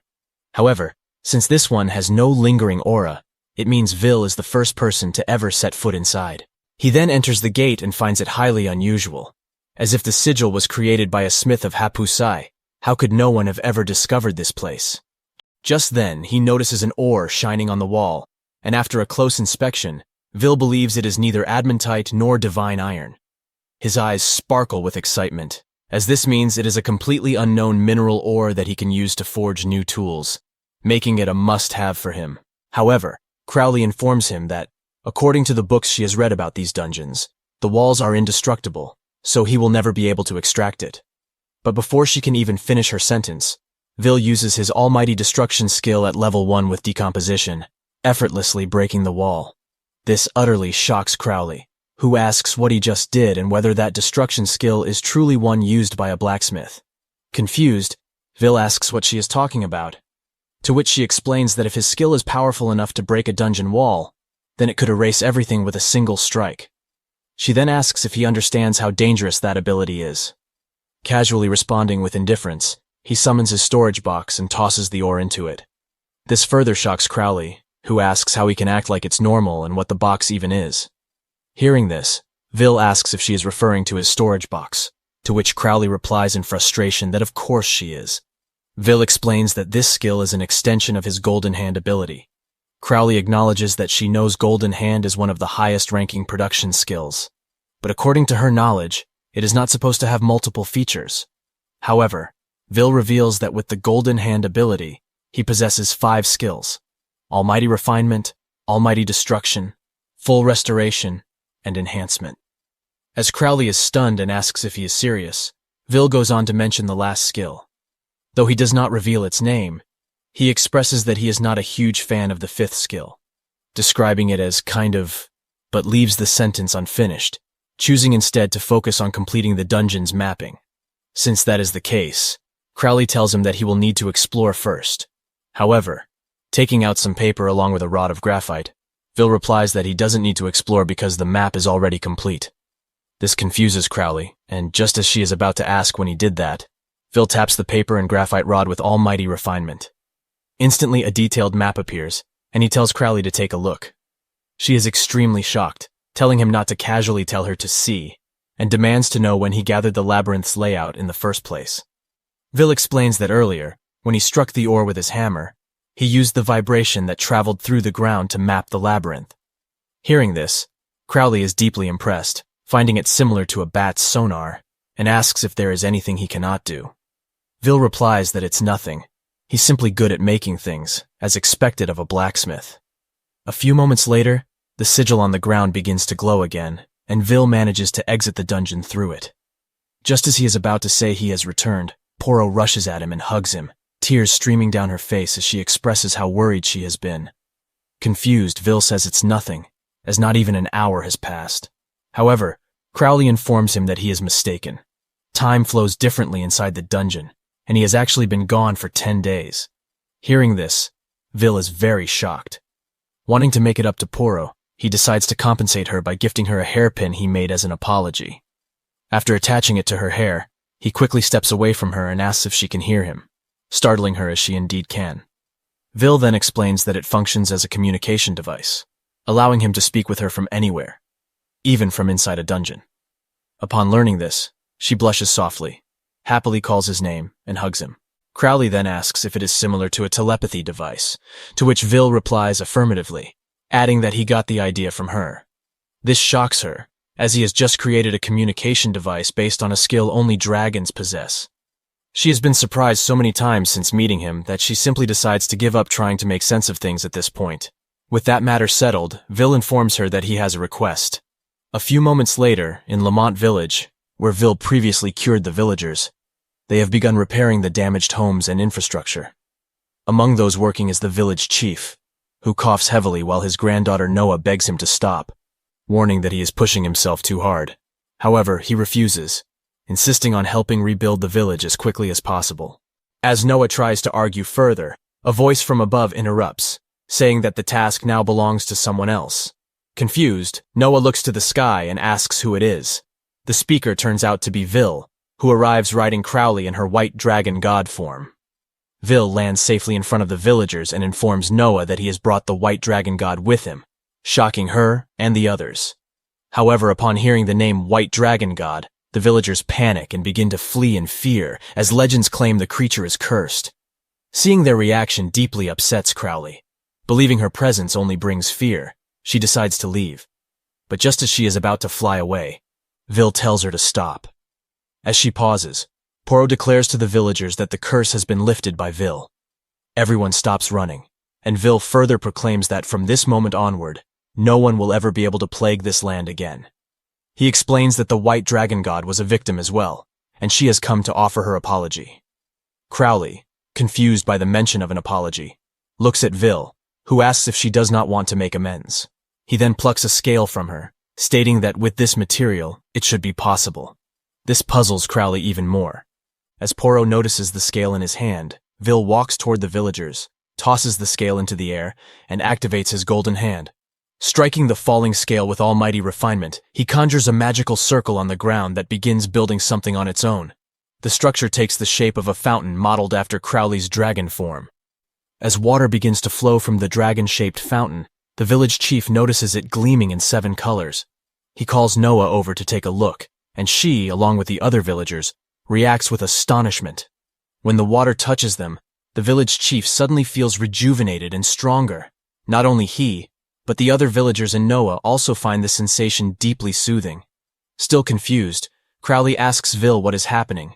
He explains that since her scales possess natural healing powers, he thought that by using them to create a fountain, the villagers could benefit from it forever. As he hoped, her scales prove highly effective. Vil then declares to the villagers that this is the healing power of the White Dragon, and that drinking the water will immediately cure any illness or wound. He adds that this fountain is the White Dragon God's apology, and asks them to accept it. The villagers gladly do so, bowing in front of Crowley and thanking her. Touched by their gratitude, Crowley softly says Vil's name and thanks him for everything. As he replies with a smile, an owl suddenly flies toward him and lands on his shoulder, which Vil believes to be a messenger owl. He takes out the tiny paper scroll, and the owl immediately flies away while he begins reading it. The paper contains a request for him to return to the imperial capital at once, as the hero, Lady Caroline, has been injured while fighting an unknown monster. 4 hours earlier, in the city of Carter, a guard on the castle wall notices a monster attacking someone and quickly alerts the others to warn everyone about the threat. The person fighting the monster is Caroline, who is on her way to meet Vil. However, just as she arrives in front of the Empire, she encounters the monster, and during the battle, she becomes seriously injured. No matter what she tries, nothing seems to have any effect on the giant, octopus-like creature. Cory then tells her that this thing is different from anything they have ever faced, and they will not be able to defeat it without using that particular move. Hearing this, Caroline leaps into the air and begins spinning her sword around her in 2 full rotations. With each rotation, she creates a spinning disc-like formation, one in front of her and one behind. These discs then begin shaking rapidly and transform into crescent moons. She stares down the monster, and with precise aim, she brings the moons crashing down onto it. This is one of her special moves, the Twin Moons attack, also known as the Crescent Icebreak. As the moons collide with the monster, a massive explosion erupts, sending a cloud of dust and severed tentacles flying in every direction. However, from within the smoke, one of the monster's tentacles strikes her stomach with crushing force, slamming her to the ground. Alarmed, Cory cries out her name while Caroline forces herself to stand and says they need to perform the skill again. But she is in such bad shape that she starts coughing up blood as Cory asks if she is truly all right. Realizing she can no longer continue, Cory turns to the monster and walks toward it while Caroline calls out in confusion. Cory responds with a sad smile, thanking her for everything and expressing how joyful it has been to serve at her side. Realizing Cory's intention, Caroline pleads with her to stop, but it is already too late. Her holy swords fly out of her hands and merge with Cory. Cory then launches toward the monster and uses the absolute zero ability, expending all her strength to materialize her body and completely freeze the creature. As Caroline desperately calls out Cory's name, she suddenly wakes up in a hospital-like room with her wounds treated. Just as her body gives out and she begins to fall, Vil catches her and assures her that everything is all right now, urging her to rest. Overwhelmed by the sight of Vil and the memory of Cory's sacrifice, she bursts into tears in his arms. A few moments later, Caroline calms down somewhat, though she remains in shock, which Vil understands. After all, the Holy Ice Sword was like family to her. Porro then asks if it is possible to repair the Holy Ice Sword. Vil explains that the reason the Hapusai were entrusted with maintaining the Holy Swords is because they are similar to humans. If their physical form is broken, they essentially die, which is why proper maintenance is vital. But now that the Holy Ice Sword is completely shattered, nothing can be done. Hearing this, Porro feels deeply saddened for Cory, while Caroline mourns, saying she could not even say goodbye properly. Holding Cory's core in her hand, she is heartbroken that she cannot even thank her and offers a tearful apology. Shocked, Vil quickly asks if what she is holding is Cory's core, and from her reaction, it becomes clear that she does not know what she is holding. Vil then explains that a core is the source of a holy sword embedded in the hilt and serves as the sword's heart. Since the core appears to be in perfect shape, he believes he might be able to repair Cory. Surprised to hear this, Caroline asks whether he can truly fix Cory. Vil replies that while it is possible, even the slightest mistake would mean taking Cory's life with his own hands. Shocked, Caroline looks at Cory's core, and after giving it some thought, she decides to go through with it, believing that a world without Cory is not worth living in. With this determination, she places Cory's core in her palm and extends it toward Vil, signaling him to proceed. Though hesitant at first, Vil, moved by her resolve, decides to go through with the attempt.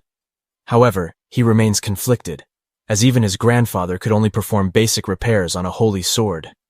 On top of that, this one lacks its body entirely, making him question whether he can truly forge a new one from scratch.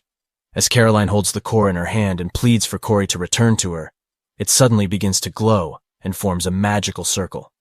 Seeing this, Vil quickly realizes that the core is displaying the sword's blueprint. While trying to determine what to do next and how to proceed, he activates his golden hand. Then he simultaneously activates 5 of the production skills inherited from his ancestors. By linking them all together, he creates a new skill called Relic Reforging and applies it to the core. Meanwhile, at the Empire's border where Cory had frozen the monster and sealed it in ice, Lakia arrives at the scene with all the Imperial soldiers, prepared to face the creature, as the ice no longer seems capable of holding it for long. While the soldiers cautiously aim their weapons at the monster, Lakia approaches for a closer look. She wonders what kind of creature could be so dangerous that even the ice heroine risked her life just to seal it. Just then, a portion of the ice shatters, releasing one of the monster's tentacles, which immediately lashes out at Lakia. Before it can reach her, she quickly commands the soldiers to open fire. As they shoot, the tentacle redirects its attack from Lakia to the soldiers, striking them instead. One of the soldiers reports that the monster appears to have grown even stronger since it fought Caroline. Upon hearing this, Lakia decides to confront it directly before it fully breaks free and quickly attacks it using her skill Lightning Cobra.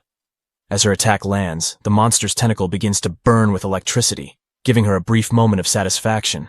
However, fragments of the tentacle attach themselves to several soldiers, causing them to age rapidly. Seeing this, Lakia warns everyone not to touch the tentacles, as they drain life force. As she wonders why the monster refuses to die, it begins using its freed tentacle to shatter the rest of the ice. As panic spreads among the soldiers, Lakia orders them to stay back, declaring that she will handle the situation from here using her sword art. Recognizing it as a holy sword technique, one of the soldiers warns that it will shorten both her and the sword's lifespan. But as Lakia shows no intention of retreating, the soldier understands the gravity of the situation and quickly instructs the others to retreat and fall back to the imperial capital. With that, Lakia apologizes to her holy sword, Kaminari, acknowledging that things are about to get rough. Kaminari responds that it does not mind, as it made its decision long ago when it chose her as its bearer. Though she was not exactly the refined lady it had imagined, Kaminari admits that the moments they shared were enjoyable. Lakia thanks it in return. Then the ice encasing the monster completely shatters, releasing it as it lunges to attack Lakia, who removes her eye patch. She then targets the monster with her divine eye and uses the skill Divine Time Lord's gaze to lock it in place. Now that the monster is immobilized, she leaps into the air and lets go of her whip, which begins to crackle intensely with lightning as it coils around her in the air. After that, she commands her sword art to activate, causing the sky to fill with dark clouds as the lightning intensifies even more. Then all the lightning begins channeling into her body as she prepares to strike. When she finally hurls the lightning at the monster, it takes the form of a giant snake, which is her sword art, Storm Serpent Jormungandr. As the lightning serpent strikes the monster, a massive explosion erupts, shaking the ground as clouds of dust fill the air and shockwaves ripple outward. When the dust clears, revealing a massive crater, it appears that not even a trace of the monster remains. Seeing this, Lakia feels relieved that she has managed to eliminate the monster without any further casualties. But just then, the monster emerges, its head rising from inside the crater, revealing that it had evaded her attack by burrowing underground. To make matters worse, Lakia is completely out of mana, and her holy weapon has been destroyed. Utterly powerless and rapidly falling to the ground, she watches as the monster fully emerges from the crater. Believing this to be her end, Lakia silently apologizes to her holy sword and closes her eyes, accepting her fate. Then suddenly, she hears a loud yet soothing sound, like a hammer striking, and somehow her strength fully returns. Because of this, she manages to land safely on her feet, holding her holy weapon, the same one that had been destroyed, now completely restored. As she struggles to make sense of what has happened, she suddenly senses someone standing behind her. It is Vil who has arrived with Porro and Crowley. Crowley quickly deploys a barrier and blocks the monster's attack just in time. As the monster retracts its tentacles, Vil silently questions the meaning of a weapon. Recalling how he recently restored Cory, he reflects that a weapon is something one uses to protect themselves. Yet he believes it is more than that, as a weapon can also be part of its wielder.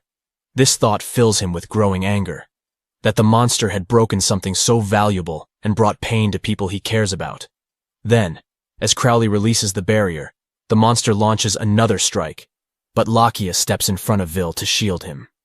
While moving to attack, she warns everyone that this monster is extremely dangerous, as even slashing it to pieces does not work.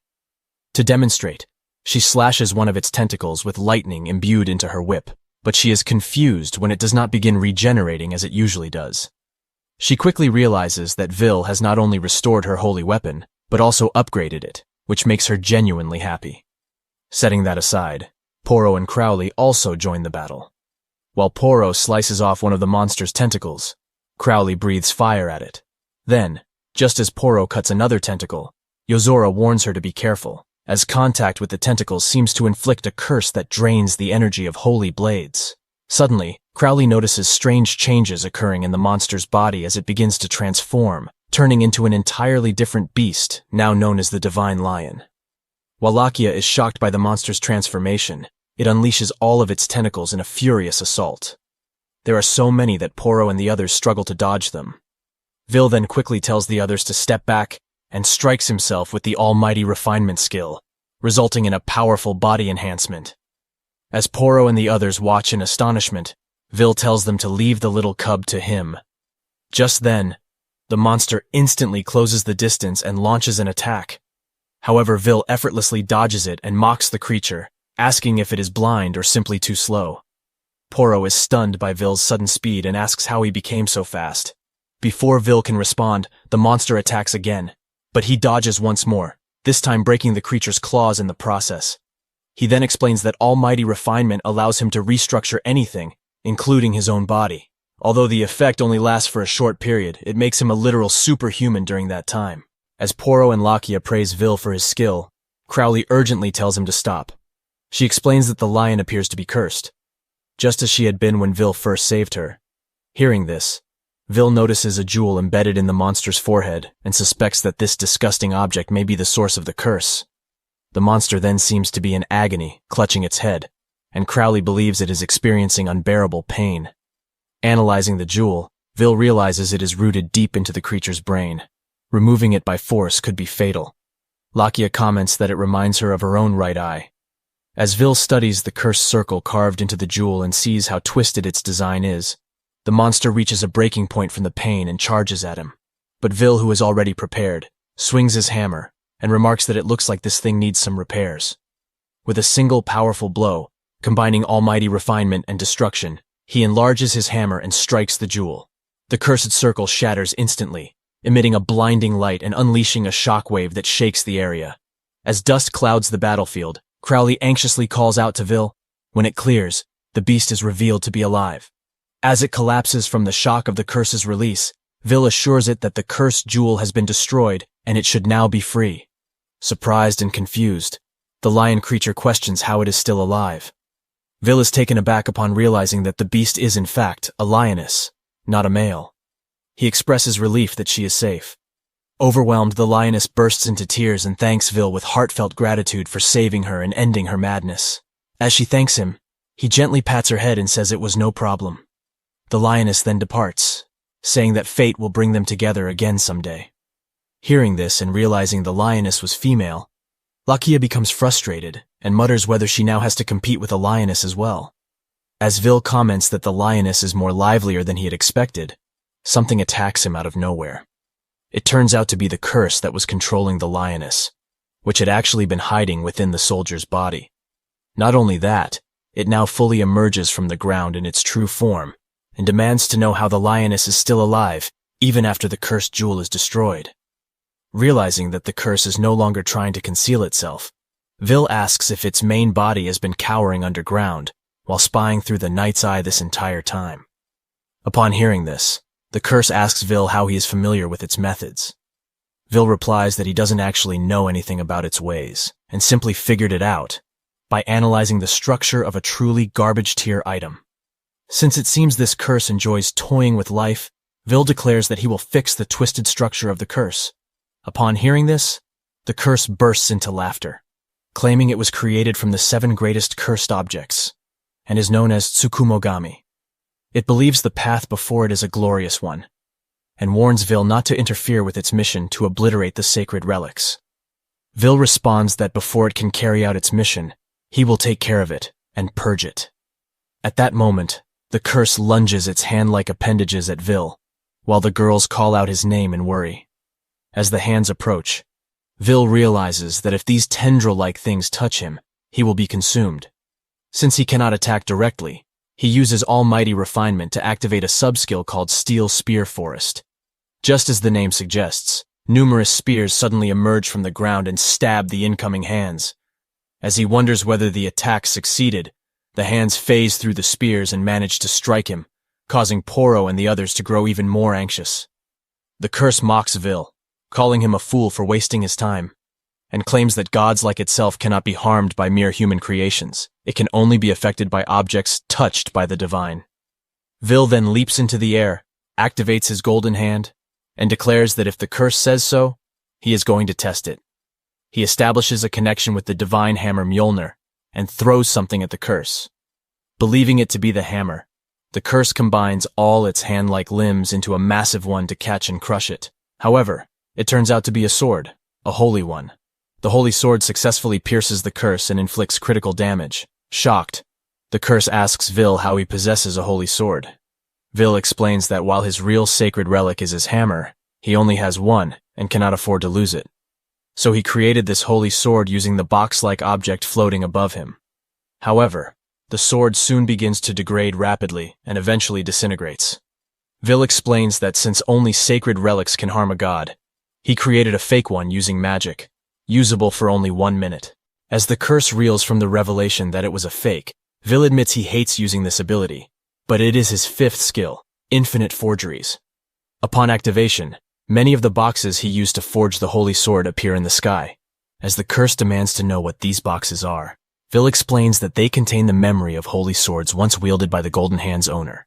Through them, he can replicate those items. Not only that, as long as there is mana, the items can be created temporarily, regardless of their nature. As he speaks, numerous holy weapons emerge from the boxes, all pointed at the curse. Utterly shocked, Porro asks if all of them are sacred relics, while Lakia recognizes several of them, such as Aegis, Gungnir, and Excalibur. Crowley is even more stunned, calling it a literal museum of sacred relics. As Vil prepares to attack, the curse sneakily sends more tentacle-like appendages from underground, declaring it will not end here.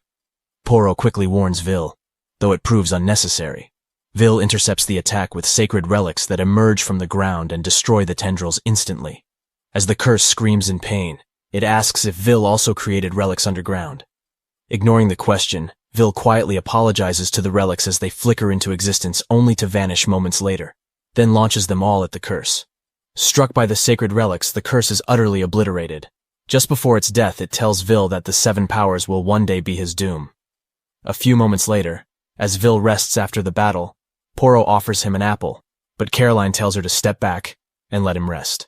Lakia then joins in and tells both of them to stop, claiming it is her duty to take care of him as his future wife. Caroline responds by pointing out that, from what she has heard, Lakia still has not beaten Vil even once.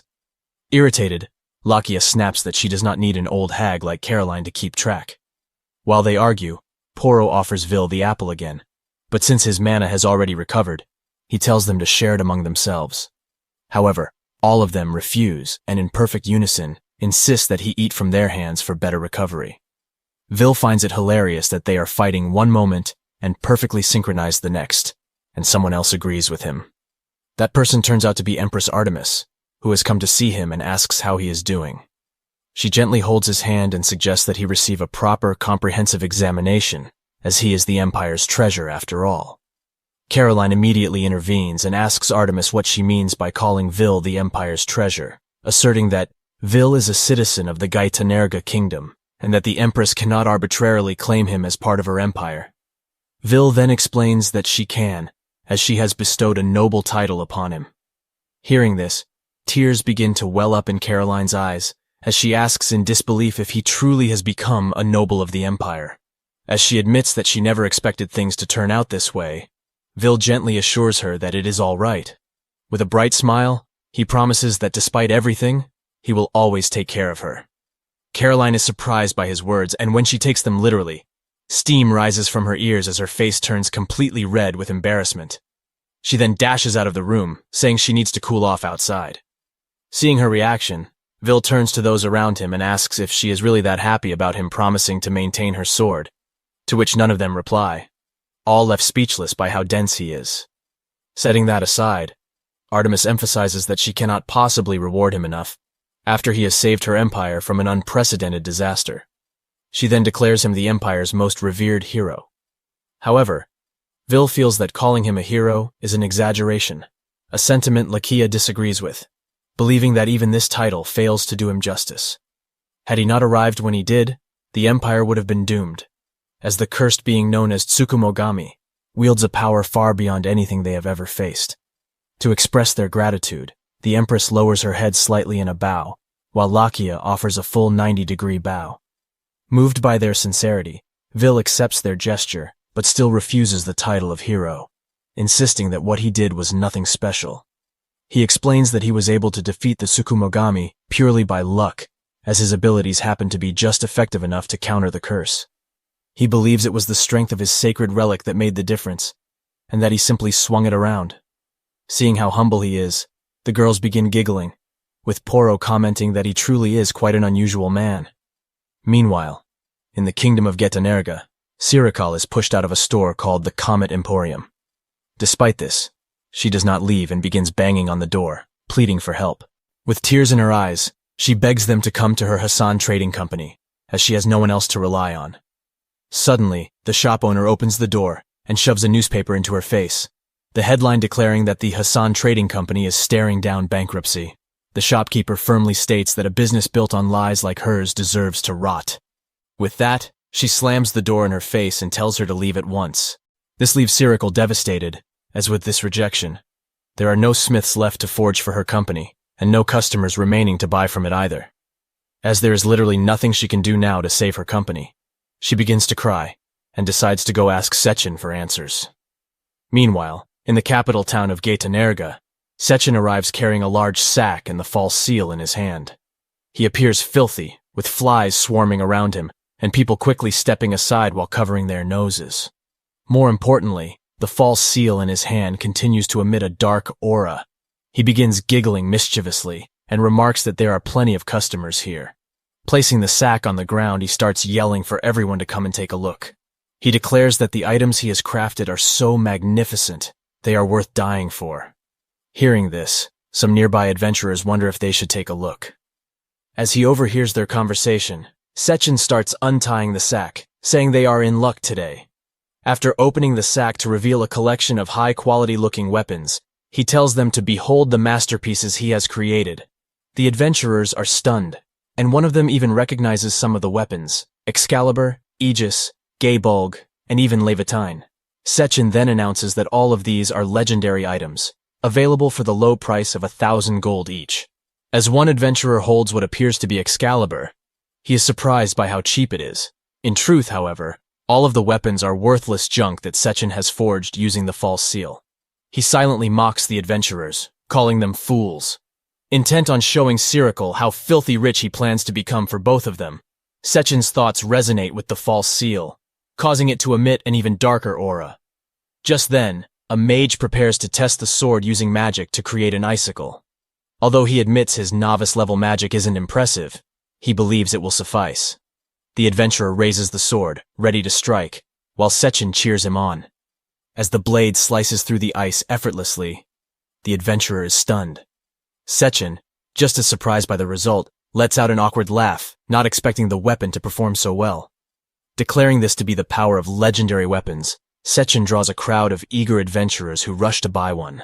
However, the adventurer who performed the demonstration suddenly urges everyone to wait.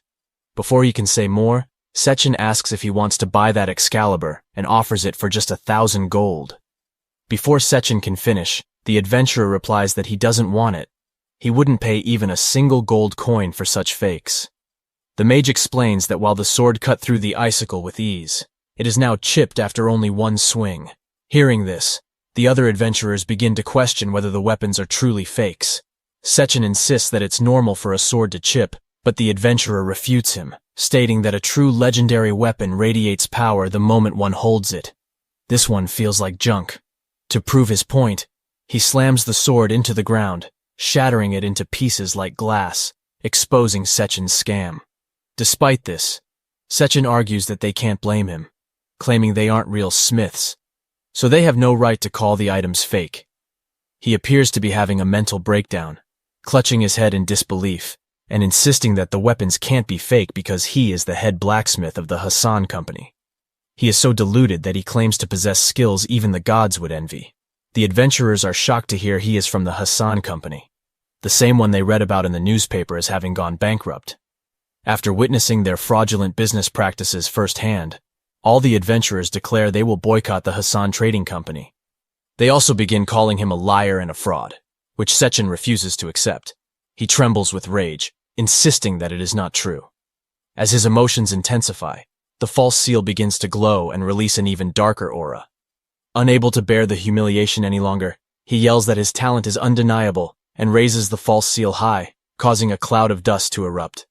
Just then, Cyril arrives and angrily demands to know what Sechin is doing, calling him a complete idiot. Irritated, Sechin replies that he is only trying to save her damn company. Cyril tells him not to waste time on that, as there is only one thing they can do to fix everything. While saying this, she shows him a newspaper with a headline declaring that Vil has saved the Empire and is now renowned as a hero.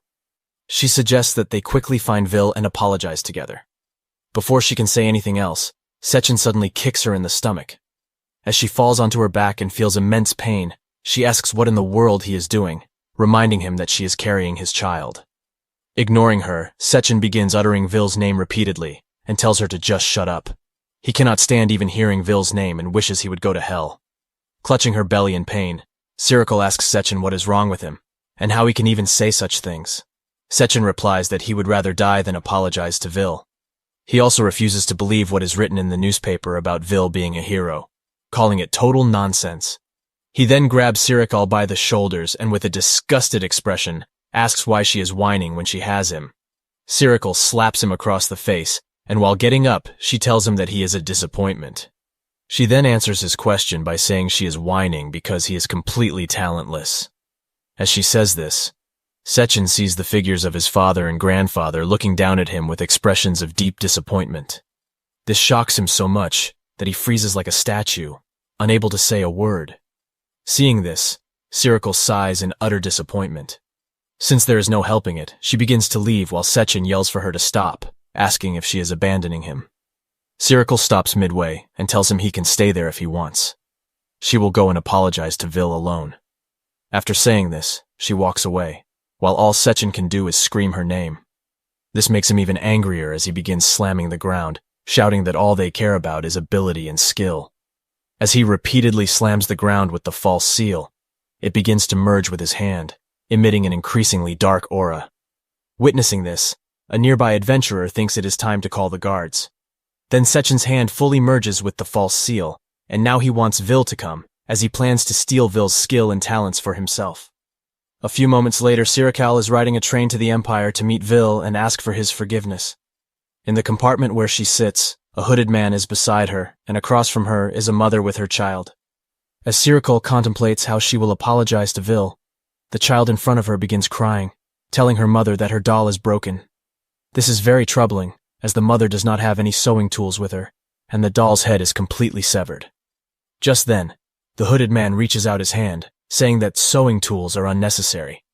After speaking, he places his hand on the doll, revealing a glowing circle mark very similar to Vil's. As Sirikul notices the mark and recognizes it, the man lifts his hand, revealing the doll restored as if brand new. Amazed, the little girl asks the hooded man if he is some kind of magician.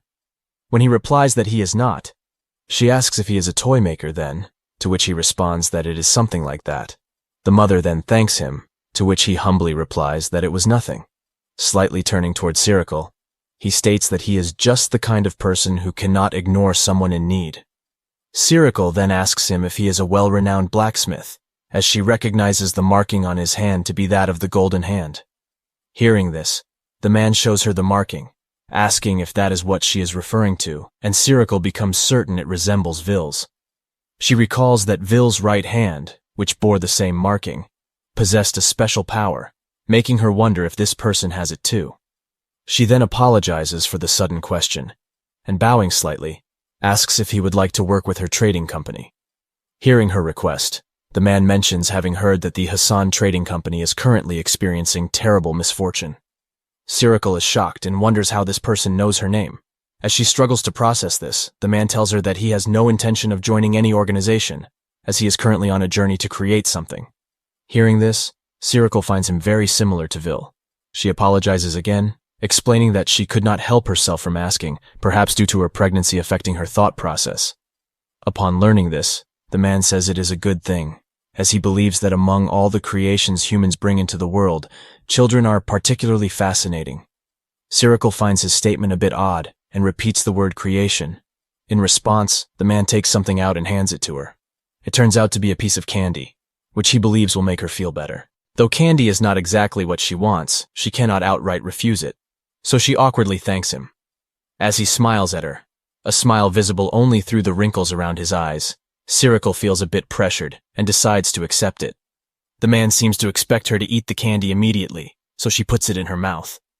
The moment it touches her tongue, it tastes so delicious that she feels as if she is standing in a field of flowers.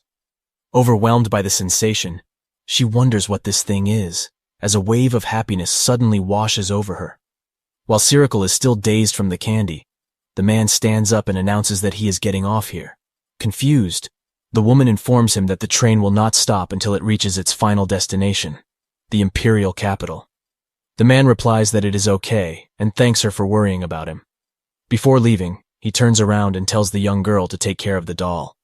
After saying that, he departs while the woman and her child bid him farewell. But Sirikul remains in a trance. Just as the woman was commenting on what a kind person he was, their bodies suddenly lurched from a violent jolt as something happens to the train. It turns out that the train's steam locomotive's boiler has exploded, causing the front of the train to come to a sudden, violent stop. As a result, the trailing cars are crushed by their own momentum, piling up in a catastrophic chain reaction. It's total chaos. Passengers try to escape, but it's all in vain. The train cars collapse around them before they have a chance to react. Meanwhile, the hooded man floats in the air above, watching the destruction unfold while laughing. Then, with an evil smirk, he declares this to be one of the tragedies brought about by the Seven Powers. Moments after the hooded man departs, Crowley arrives at the crash site with Vil and Porro riding on her back.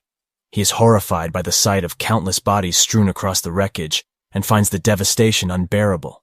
Seeing that some passengers are still alive, Porro asks if they are waiting for a rescue team from the Empire. Crowley then suggests that they should carry the injured to the Empire themselves. However, Vil has another plan in mind, but Crowley informs him that if they do not hurry, the number of dead will continue to rise. Given the urgency, Vil decides to end this quickly and activates his Golden Hand ability.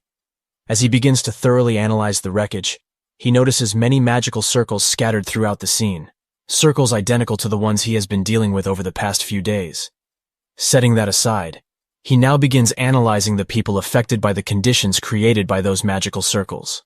Among them, he finds an injured pregnant woman, someone with a ruptured internal organ, another in cardiac arrest, and one suffering from cerebral hemorrhage.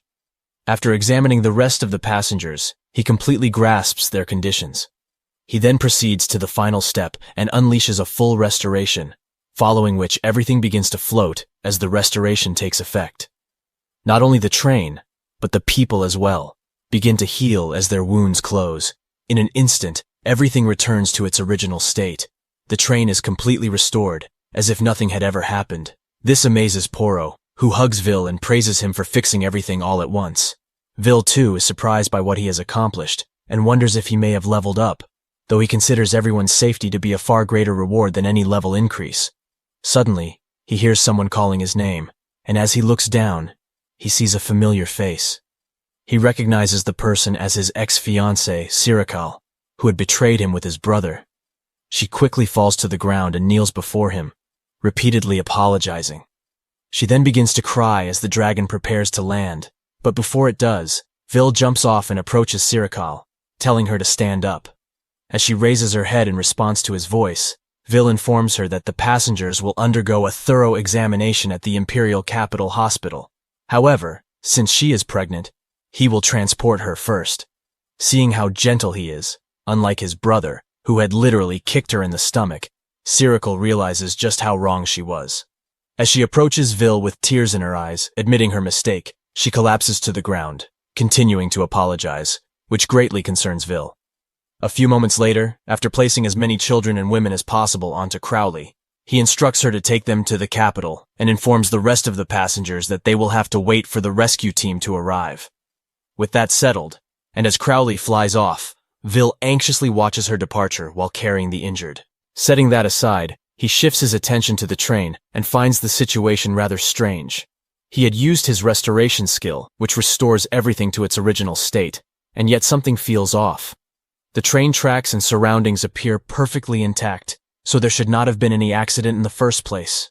Hearing this, Porro suggests that someone might have orchestrated the incident. Vil agrees, saying that such a thing can indeed be done with magic. Just then, he notices a dark aura emanating from one of the compartments. Without responding to Porro's question about what's wrong, he enters the compartment where the aura is coming from and finds it filled with darkness. Since Porro shows no reaction at all, he asks if she can't see the dark aura. Porro replies that she cannot. There is no dark aura from her perspective. This confuses Vil, and he wonders if he is the only one who can see the aura stretching outward. Following its trail as he exits the train, he sees that it is being left behind by something atop Crowley. Using his analyzing ability to zoom in, he discovers that the dark aura is emanating from a doll carried by a child. A terrible feeling overcomes him. Since Crowley has already traveled a great distance, he quickly decides to chase after her and informs Porro that they are returning to the Imperial capital immediately. On the way to the capital, Vil realizes that it will be too late by the time he arrives. Therefore, he uses a teleportation crystal and teleports directly in front of the Imperial Hospital while carrying Porro. He immediately notices a dark aura emanating from the hospital, indicating that they have arrived before him. Setting that aside, he observes that Porro has not gotten down yet and appears to be enjoying hugging him, so he softly calls her name. She finally gets off him and gives the excuse that the teleportation crystal is so fast she did not realize they had already reached their destination. Ignoring that, he quickly rushes into the hospital, telling Porro to follow him at once. Upon entering the hospital, he finds the interior filled with darkness, and as the people inside do not seem to be bothered by it, he realizes that it is not just Porro, but the others in the hospital as well, who are unable to perceive the dark aura. Following the trail of darkness as he and Porro run up the stairs, Cyril notices them. The aura leads to a room, and Vil believes the source is likely inside. When he opens the door, the dark aura is so dense that he can barely see what lies within.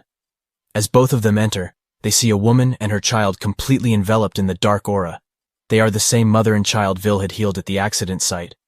However, for some reason, the mother is entirely unresponsive, and something feels wrong with the child as well, who asks why her mother has stopped moving.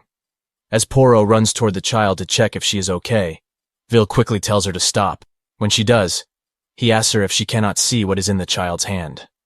Upon hearing this, Porro notices the doll. However, it is no ordinary doll, as it suddenly turns toward them with a creepy smile and emits the same dark aura. Shocked, Porro asks if it is really a doll, to which Vil explains that it is a cursed item, similar to the one involving the lion god. He then approaches the girl and gently asks if she could lend him the doll for a moment, but she immediately refuses. Vil reassures her, saying that it is okay because he is a doll doctor. Upon hearing this, the girl asks if he is like the person from earlier, which confuses Vil as he wonders who she might be referring to. Setting that question aside, he then speaks to the doll, saying that, since it appears to be suffering, he will fix it.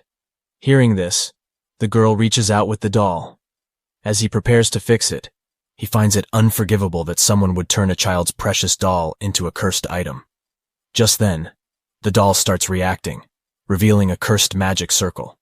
Before it can do anything further, Vil immediately strikes it with almighty destruction, full restoration, and almighty refinement. This shatters the magic circle, lifting the curse from the doll, and thanks to reconstruction refinement, it becomes even more beautiful than before. Now freed from the curse, the child's mother, who had been in a coma-like state, suddenly gasps and sits up. Seeing this, the child quickly hugs her, while the mother questions what is happening. Vil then approaches and presents the doll as a super doll that brings blessings to those around it. Porro is also amazed by how beautiful the doll has become, noting that its hair is literally glowing. The girl then tells her mother that this kind big brother fixed her doll. Vil asks the woman if anyone had tampered with the doll. The woman responds that back on the train, when the doll's head came off, there was a man who fixed it. The little girl then describes him as a kind big brother whose face was wrapped in cloth. Hearing this, Vil suspects that the person might be from the Seven Powers and thanks the girl for the description. The woman bows and says they should be the ones to thank him, but Vil refuses, saying it is all thanks to the doll, which healed her illness. But then suddenly the doll responds, saying that it is not her doing. Instead, all the credit belongs to him, the doll doctor. This shocks the mother, while the child seems even more delighted that the doll has spoken. Even Porro and Vil are surprised, prompting the doll to ask Vil why he is acting so strangely when he is the one who created her. The doll then performs a graceful curtsy, which amazes Porro, and she compliments Vil, saying he has quite literally breathed life into a doll. However, Vil is still very surprised that he accomplished this, explaining that all he did was merely transform a curse into a blessing. At that moment, someone is peeking through the entrance. The observer turns out to be Cyril, who has been secretly watching everything unfold. Witnessing this event, along with Vil's earlier revival of the dead at the train crash, leads Cyril to believe his powers are godlike. Just then a boy calls out to his mother, showing that his once injured legs are somehow healed, and he can now walk. Another person shouts that their chest pain is gone, while someone else announces the return of their vision. Not only that, a patient who had been told he only had 3 months left to live is now healthy enough to be discharged. Seeing all of this, The hospital's doctor is so stunned that he wonders aloud if a god has descended upon the hospital. But only Sirikul knows the truth, that this is the effect of the doll Vil created, and she finds him truly extraordinary.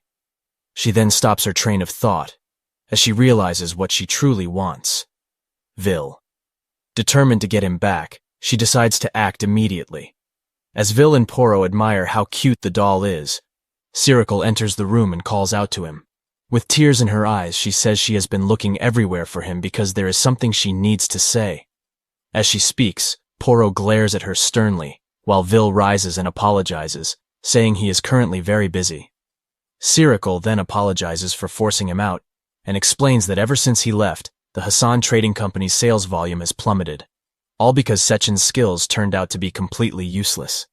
She says she cannot bear to watch the company they once managed together collapse like this. However, she believes that customers will return if Vil comes back, so she pleads with him to return to her. Without missing a beat, Vil refuses, without even turning around.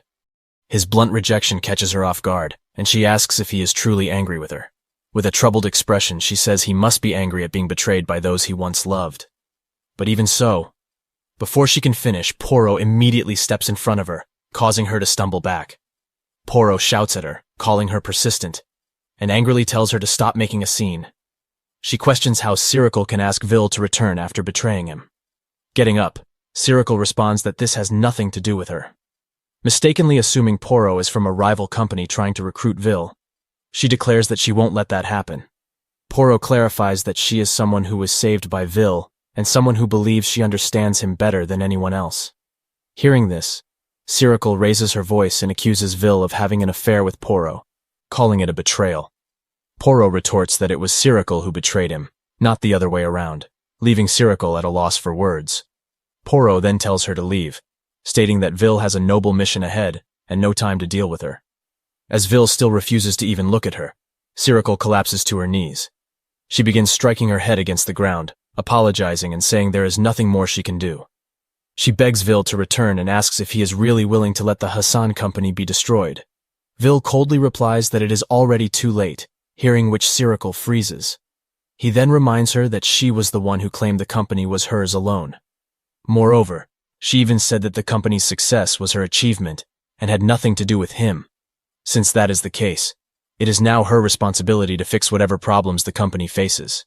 It is just as he said the day he left, that all of this no longer has anything to do with him. Completely lost, she begins asking herself why she did something so foolish.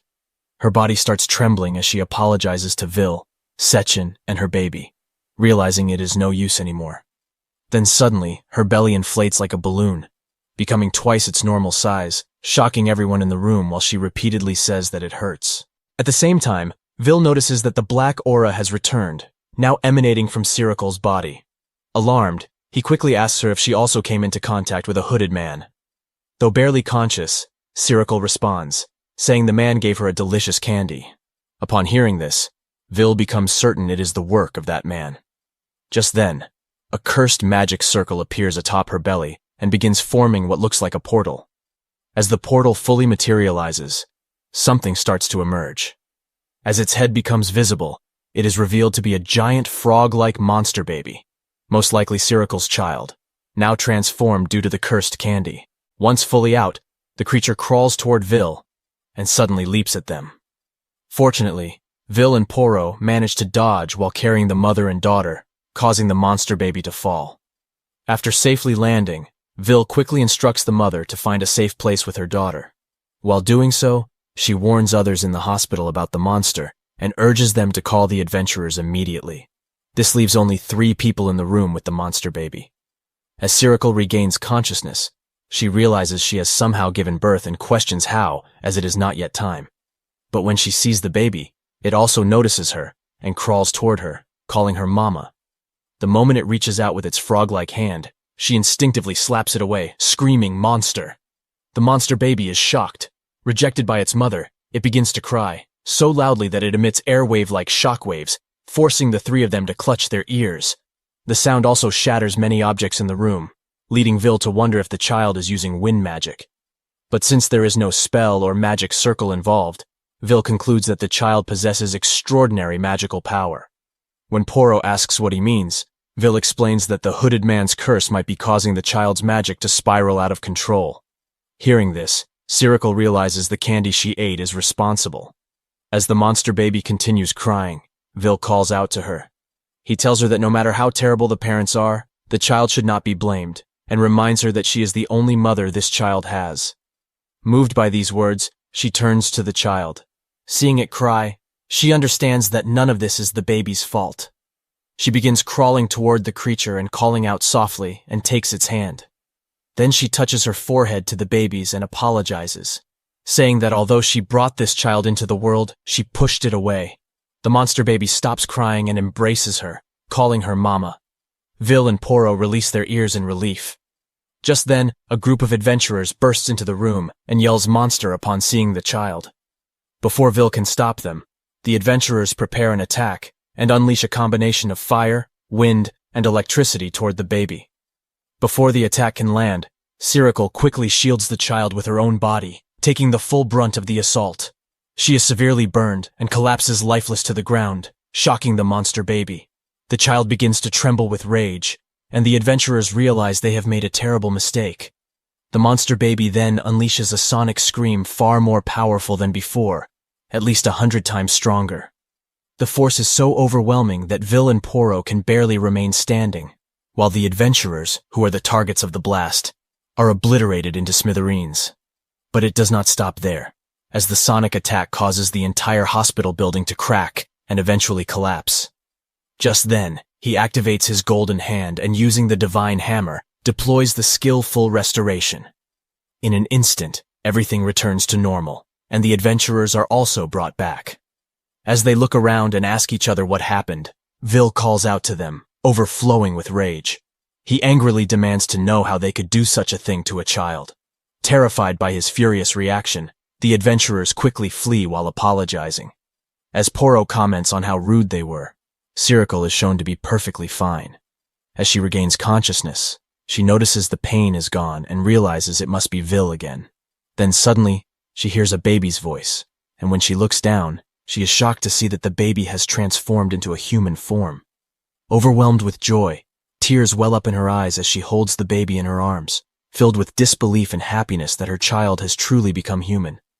Because of the curse, the child still possesses a vast amount of magical power, which Vil believes the child will one day be able to control. Sirikul then notices Porro and Vil leaving, so she quickly runs after them, calling out to Vil. As he stops, Sirikul thanks him for protecting her child. Vil replies without turning around that he did not do it for her sake. After saying this, he leaves while Sirikul watches him go with tears streaming down her face, apologizing for being such a foolish woman. Then, as her child calls out to her, Sirikul tells the child they will be going home, as Papa Sechin might be waiting. Meanwhile, at the capital prison of the Gaetanerga kingdom, Sechin is thrown into a cell, with the guard instructing him to stay put until bail is paid. He still refuses to believe he is a fake craftsman and keeps muttering that he has talent. This annoys the prisoner in the next cell, who tells Sechin to shut up. Just then, the hooded man suddenly appears inside the cells. He calls Sechin pitiful, noting that despite working so hard, no one acknowledges him.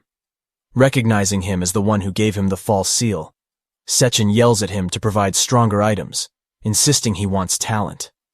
In the blink of an eye, the hooded man moves behind him and says he already gave him the strongest item.